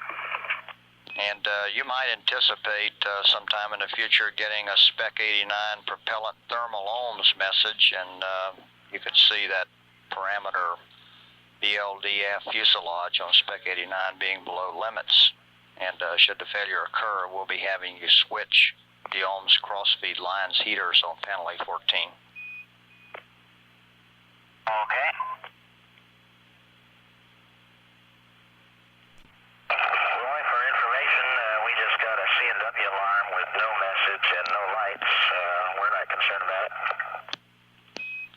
you understand. We'll see if we can find anything. And say once more the parameter in Spec 89. Roger, that parameter is over in the right column. It's Bravo Lima Delta aft fuselage. Okay.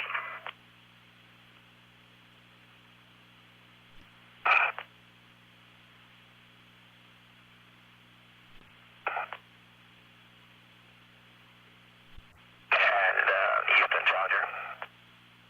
Go ahead. Yeah, that CNW we got a while ago was associated with when I was going through the PCS config, and we just got a little blast of air when I took the O2 reg inlet system 2 to open, and that was all it was, just a little high flow. Okay, understand. And Houston, for Econ, Stevie can take a look at all those PCS config. I believe she's in pretty good shape now. Okay, we'll do that, Crip. Okay, we're just getting sunrise, and it is beautiful. Roger, Crip. Challenger Houston, Ecom reports your PCS config looks good. Thanks a lot. Challenger Houston, we're 20 seconds to LOS. We'll see you over to States in about 3 minutes. Roger that.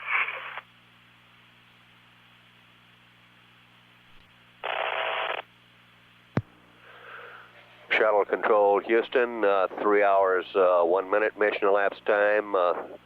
Brief loss of signal through Hawaii. We will reacquire over the States in about a minute and a half.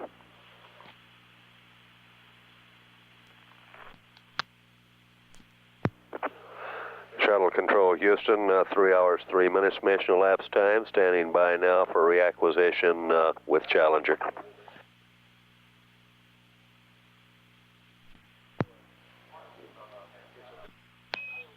Challenger Houston's with you over to States for 7.5 minutes. Loud and clear. Loud and clear, sir. Okay, you're 5 by.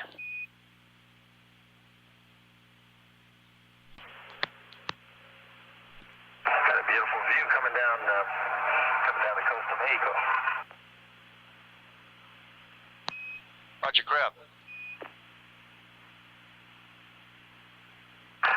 And Roy,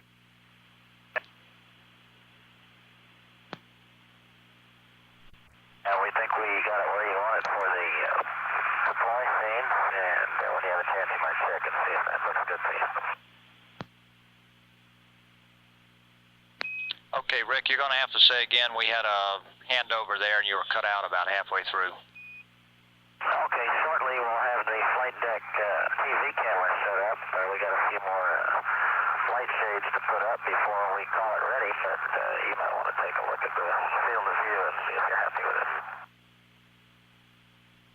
Okay, we'll be picking you up through Mila here in about 2 minutes. Okay. And Roy, I got the MLR activation just a little bit early, the post-insertion. All the indications were good when I started, and I took the MLR to off, and the malfunction talkback went to Orbital. And Roger. I did that at 3:07. Roger.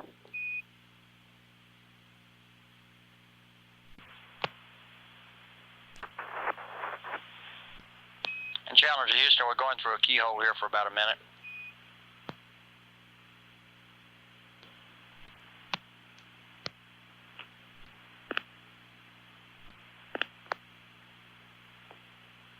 Challenger Houston's with you through Mila and Bermuda for 7 minutes. Okay, loud and clear. And Challenger Houston, Rick, regarding your comment on the flight deck TV, we are not set up for TV this pass, so we'll just have to wait until we're scheduled for that in order to check it out. Okay, we're not in a rush. We're checking it out. Roger. And Challenger Houston, I have a couple of switches on the RMS panel. Go ahead.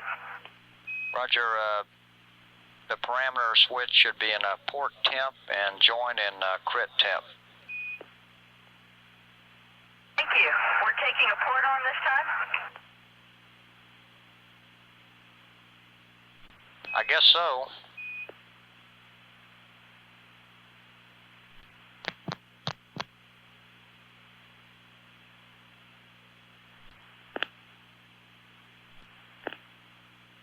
Okay, Houston Challenger, and according to what you told us last time, sure enough, we do have that propellant message, bulkhead aft fuselage on the fuel, and if you want us to switch course speeds or something like that, we'll be happy to.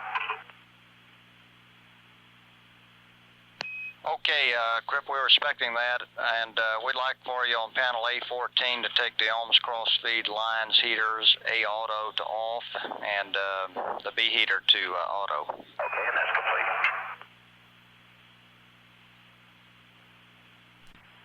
Challenger Houston, we're 20 seconds to LOS, and we'll be picking you up at Ascension at 3-3. And Crip, we've noticed you're all set up to do your maneuver for the star line, but you haven't put the future option to maneuver. You might want to check that.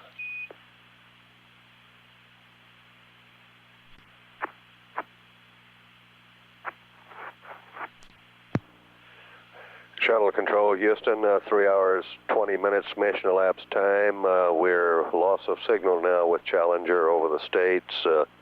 We'll reacquire at Ascension in approximately 12 minutes. A relatively quiet and uneventful pass on this, the third revolution. This is Shuttle Control, Houston.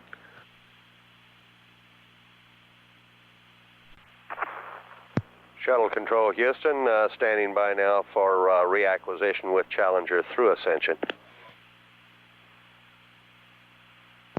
We're at 3 hours, 33 minutes mission elapsed time. Challenger Houston's with you through Ascension for 6.5 minutes. Okay, loud and clear.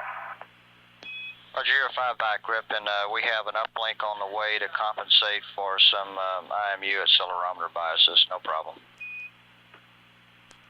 Okay, well, GNC's working fast this morning. Yeah, he's keeping busy, but no problem at all.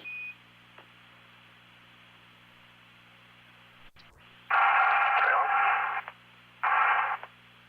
having a little coffee on board, and we're getting squared away. Roger. Challenger Houston's 30 seconds to LOS. We'll see you at Botswana at 4-3. 03, see you there.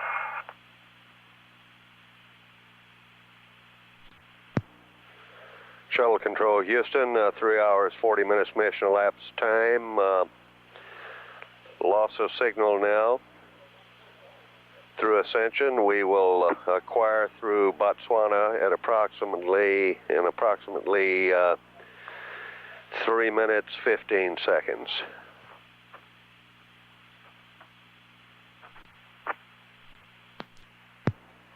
Shuttle Control, Houston, 3 hours, 43 minutes mission elapsed time, standing by now for recontact with the Challenger crew through Botswana. Challenger Houston's with you through Botswana for 7.5 minutes. Okay, loud and clear. We're just coming up on the coast of Africa here. Got some great sand dune pictures that we're just about to get.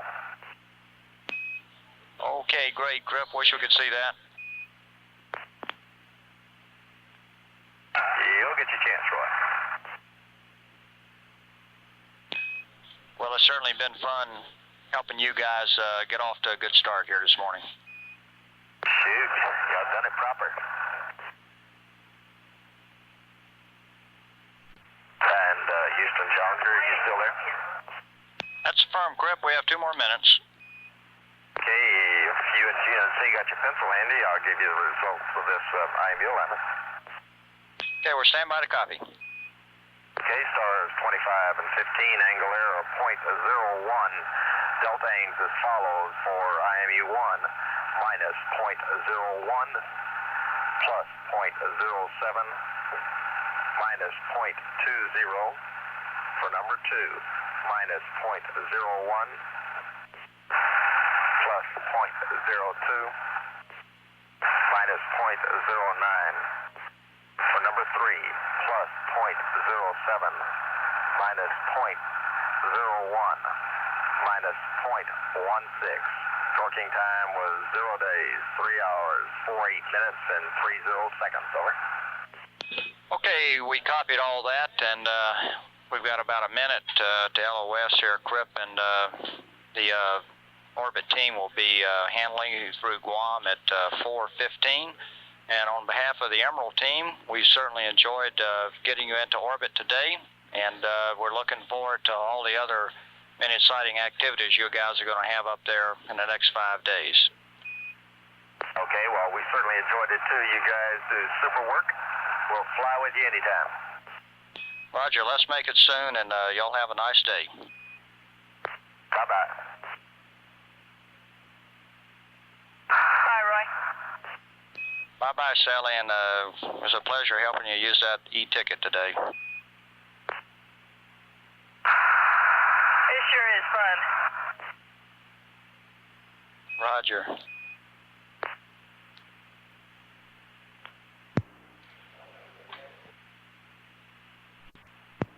Shuttle Control Houston, 3 hours, 51 minutes mission elapsed time, loss of signal now through Botswana. Challenger will be reacquired over Guam in approximately 24 minutes. On this last pass, Capcom Roy Bridges said goodbye on behalf of the Ascent team to the crew aboard Challenger. A shift handover is currently in progress. This is Shuttle Control Houston.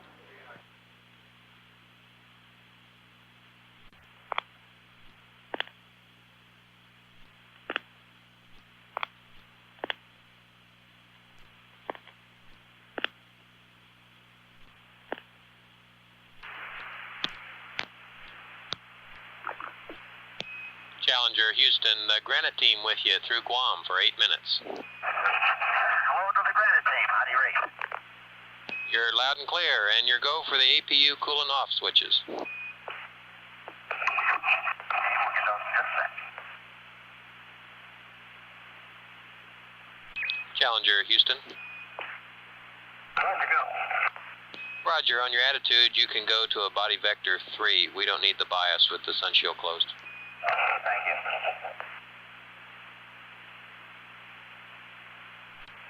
And Houston Challenger guy, I can give you the info on the coef count.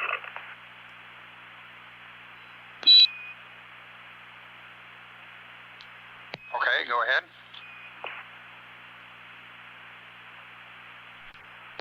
Challenger Houston, go ahead. Okay, just a second. We're getting a little cabin flow from O2 right now. Roger, we see it. We can hear the air jumping in every now and then. I want to secure the rig right now.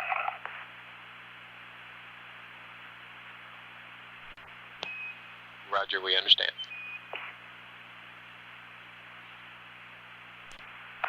And if GNC's interested, I can give him the update on the coef count. We're ready, go ahead. Okay, the initial delta bias we saw was 0.86. We updated on that. Then I had a 0.17.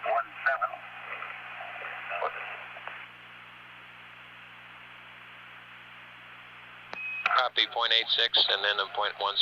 Yeah, that will, let me go back to that. It was first 0.86, then a 0.13, and then we had a 0.17. And the last one I got was a 0.11. I didn't update on that. That radar is a little bit dim for that coef, and just about the time it drifts into the middle where you want to take a mark, it really does get difficult to see. I can see what some of the previous crews have talked about with that being a little bit hard, but I was satisfied with the last mark we had there. Roger, we copy.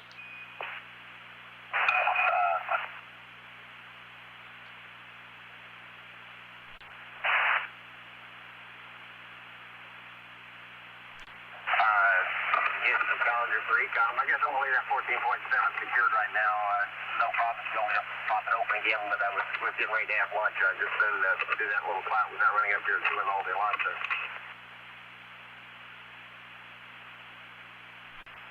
And Challenger, you can just leave it secured for lunch, and we're about to go LOS. See you at Hawaii at 4+29. Okay, no.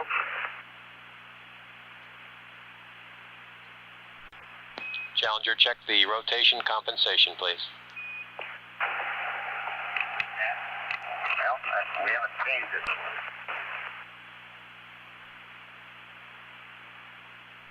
It is still 0. We did not use a rotation compensation for doing the mark over them. Roger, copy, going LOS.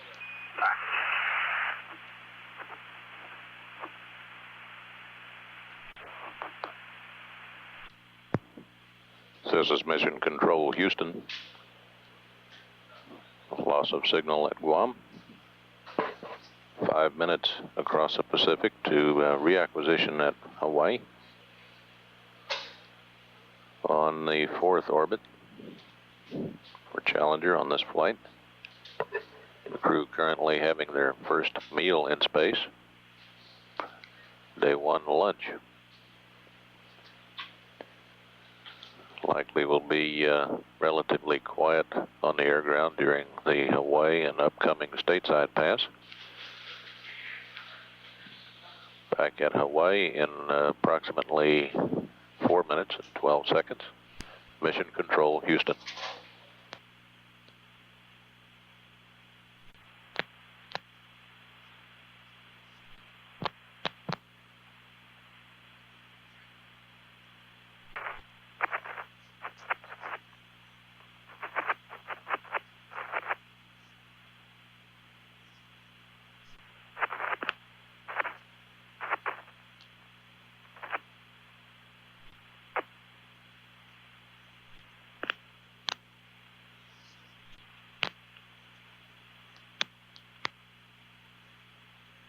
Challenger, Houston with you at Hawaii for about 7.5.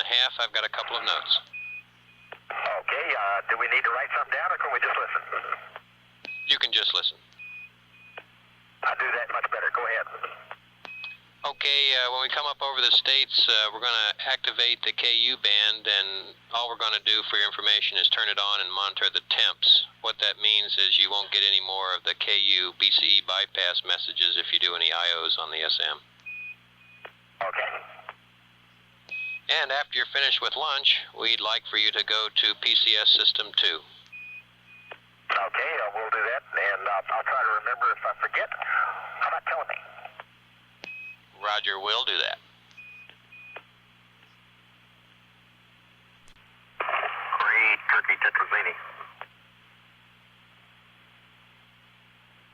Down there. Anybody down there? Roger, we're still with you here. Okay, we got you. We just didn't want to feel lonely, didn't want you to feel lonely. I have guys from Ascent news to pass along if it could be relayed to Nancy Fuqua. Unfortunately, despite my best efforts as a physician, the gator died. Roger, understand the gator died. And we're about to lose you here at Hawaii. We'll see you over the States in about 1 minute. See you then.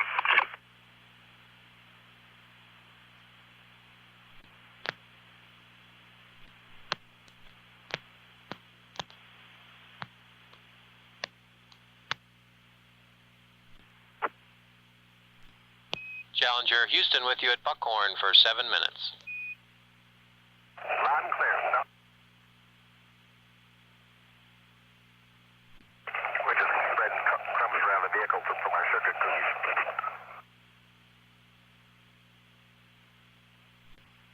Challenger, Houston, we could not understand the last comment. I suppose I had my mouth full, probably. It's probably just as well. I think Crip was complaining about the cookie crumbs. Roger. Well, have a grand time. Had a nice lunch. Thank the monster pictures and looking forward to deploying the telesat here in a few hours. Roger that. I see you're getting good practice with the Capcom vocabulary. Affirmative. They have a cue card down there with all that on it? That's a Raj.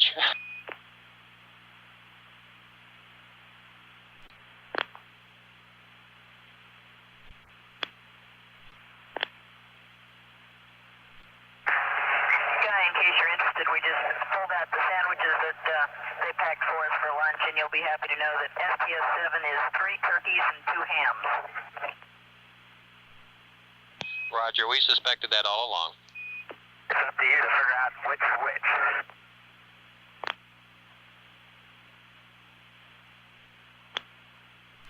You can also pass the word to Rita that we ate her lunch plus the sandwiches. Will do.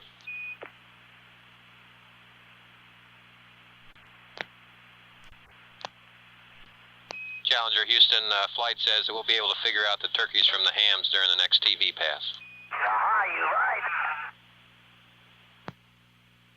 Tommy knows us well.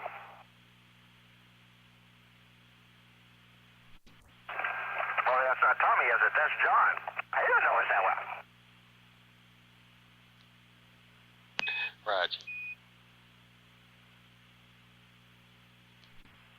Challenger, Houston, we're about 30 seconds to LOS. When you do switch to System 2, you'll probably get some N2 flow right away. Just wanted to warn you of that, and we'll see you at Mila in about 3.5 minutes. Bye-bye. See you there, guy.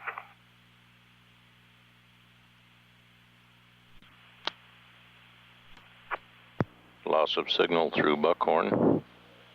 Next station will be Merritt Island Launch Area in about 2.5 minutes. Meanwhile, the Hungry Five of Challenger are busy partaking of Rita Rapp's cuisine aboard Challenger. As Sally Ride put it, 3 turkeys and 2 hams. 2 minutes away from reacquisition through Merritt Island. Mission Control Houston at 4 hours 47 minutes into the 7th flight of the shuttle system. Challenger, Houston with you at Mila for 3 minutes.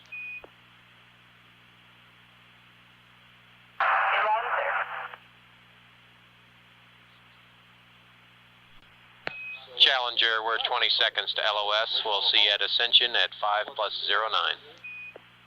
See you there, guys.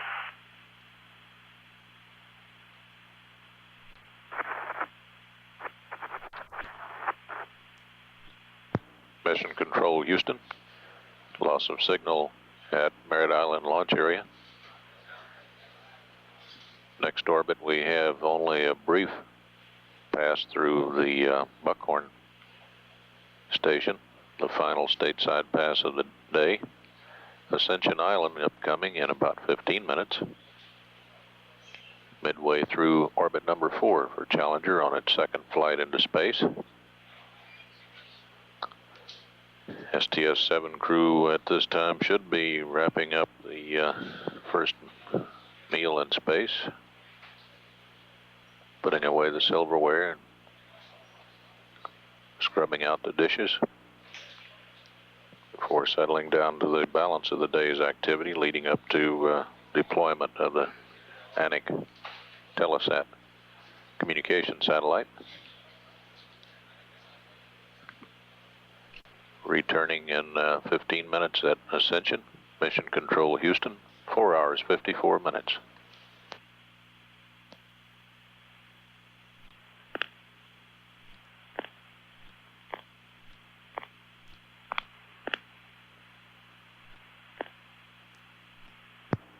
This is Mission Control Houston. We have acquisition through the Ascension Island tracking station of Challenger.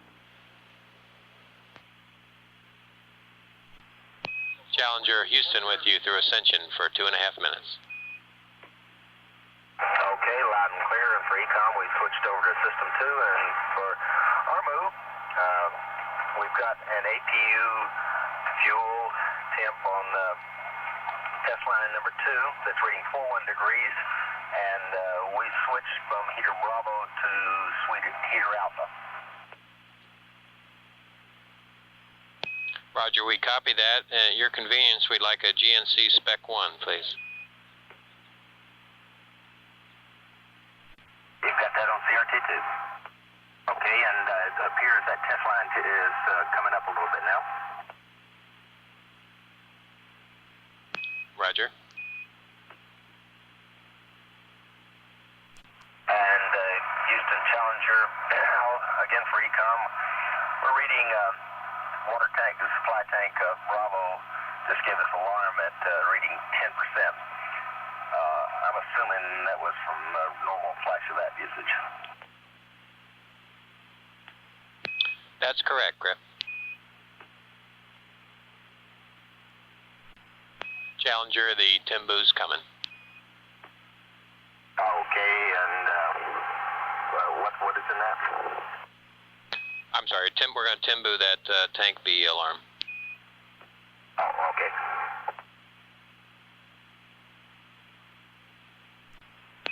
Challenger Houston, the CRT is yours. We're going into a keyhole. We'll probably still have UHF, though. Roger that.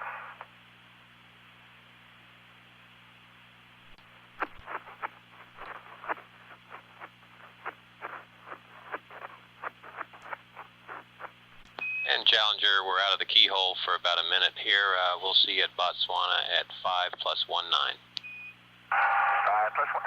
See you there.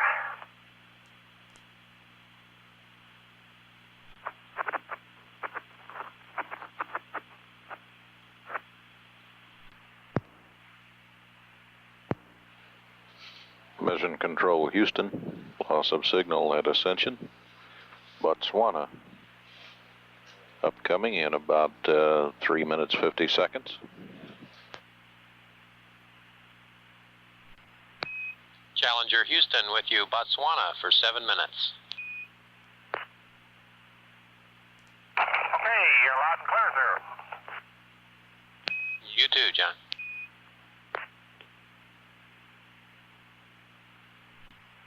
Challenger Houston, we're about 1 minute to LOS. We'll see you at Guam at 5+51.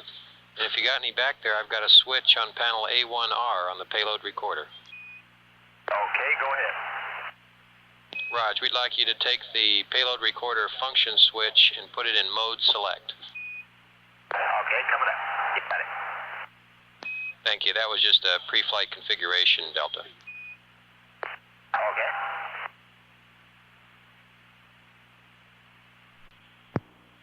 This is Mission Control Houston. Fairly quiet crew going across Ascension Island and Botswana. 23 minutes from reacquisition at Guam. Nearing the end of orbit 4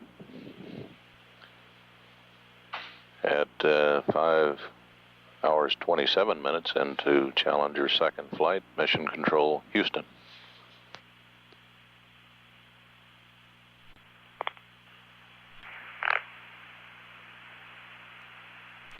This is Mission Control Houston. Challenger now in acquisition by the Guam Island Tracking Station.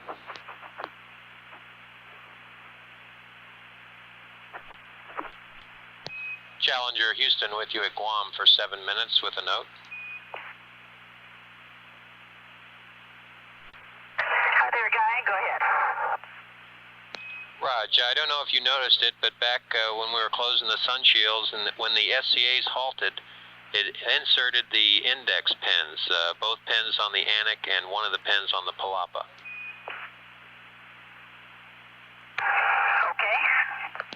And I've got a procedure for you here that we'll try to get the pins withdrawn so everything will be set up for normal when we get into the deploy sequence.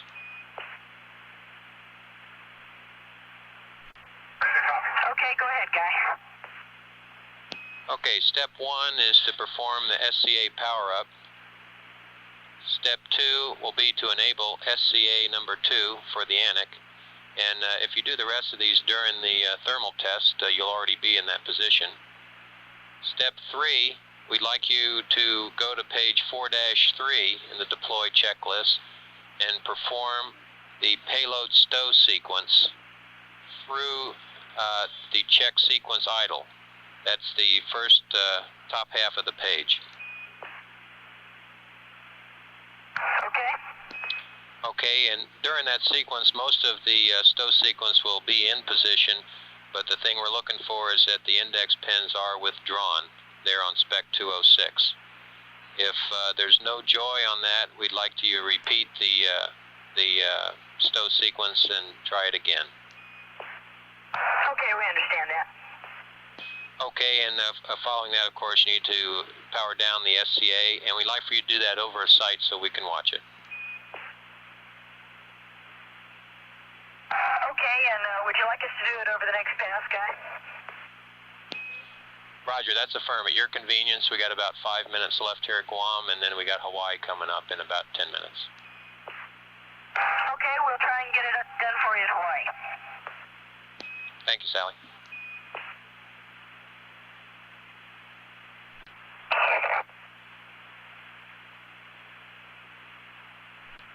Houston Challenger, you still with us? That's affirmative, 30 more seconds.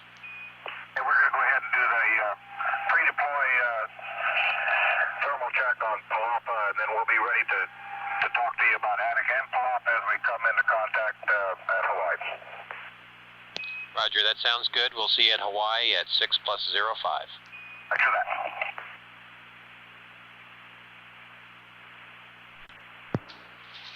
Mission Control Houston, loss of signal at Guam. 6 minutes until reacquisition through Hawaii.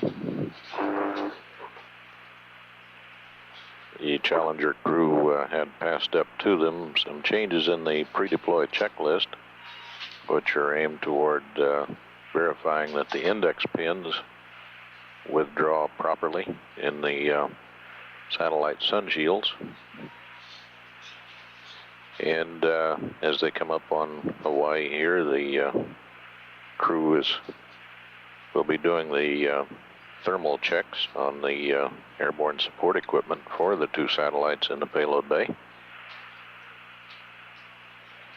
5 minutes, 24 seconds away from reacquisition now at Hawaii, early in orbit number 5.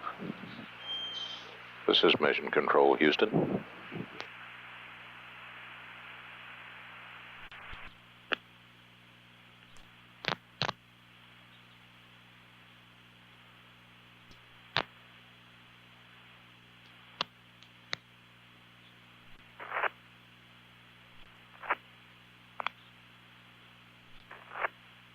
Mission Control Houston, acquisition at Hawaii at this time.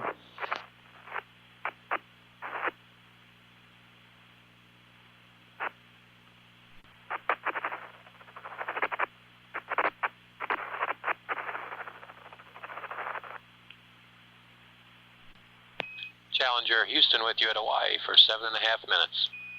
Okay, loud and clear, and John's powering up the SCA here. Roger.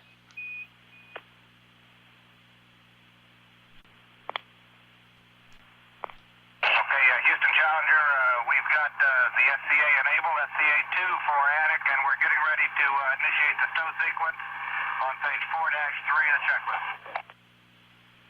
Roger, we copy, and we'll follow along with you, John. Okay, Houston, we're complete on the ANIC, and we'll go visit the Palapa if you'd like.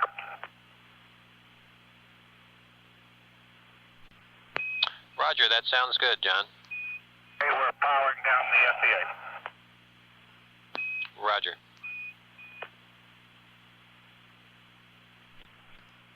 Challenger Houston, looks real good there, John. Thanks a lot. Roger that. Looks like everything is cleaned up.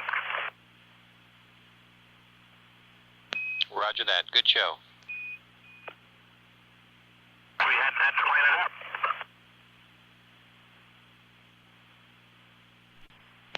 Say again, John? Yeah, we just wish we hadn't had to go back and clean it up. Roger. And Houston Challenger, did you folks get any data at all on the sun shield closure? Did you see anything on the attic motor currents for that sun shield indicate that we might understand what the problem is there?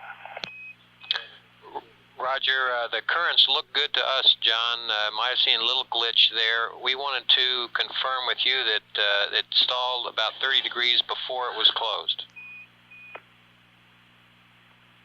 Affirmative. It was approximately 30 degrees prior to closure, and I'm talking about the total angle, about 15 degrees for each half of the sun shield.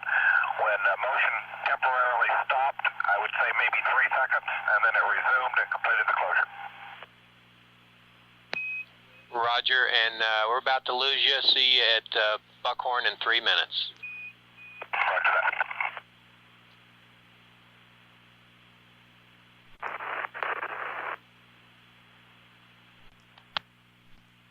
Mission Control Houston, reacquisition again through the Buckhorn station for the final time this afternoon. Challenger, Houston with you at Buckhorn for 2 minutes.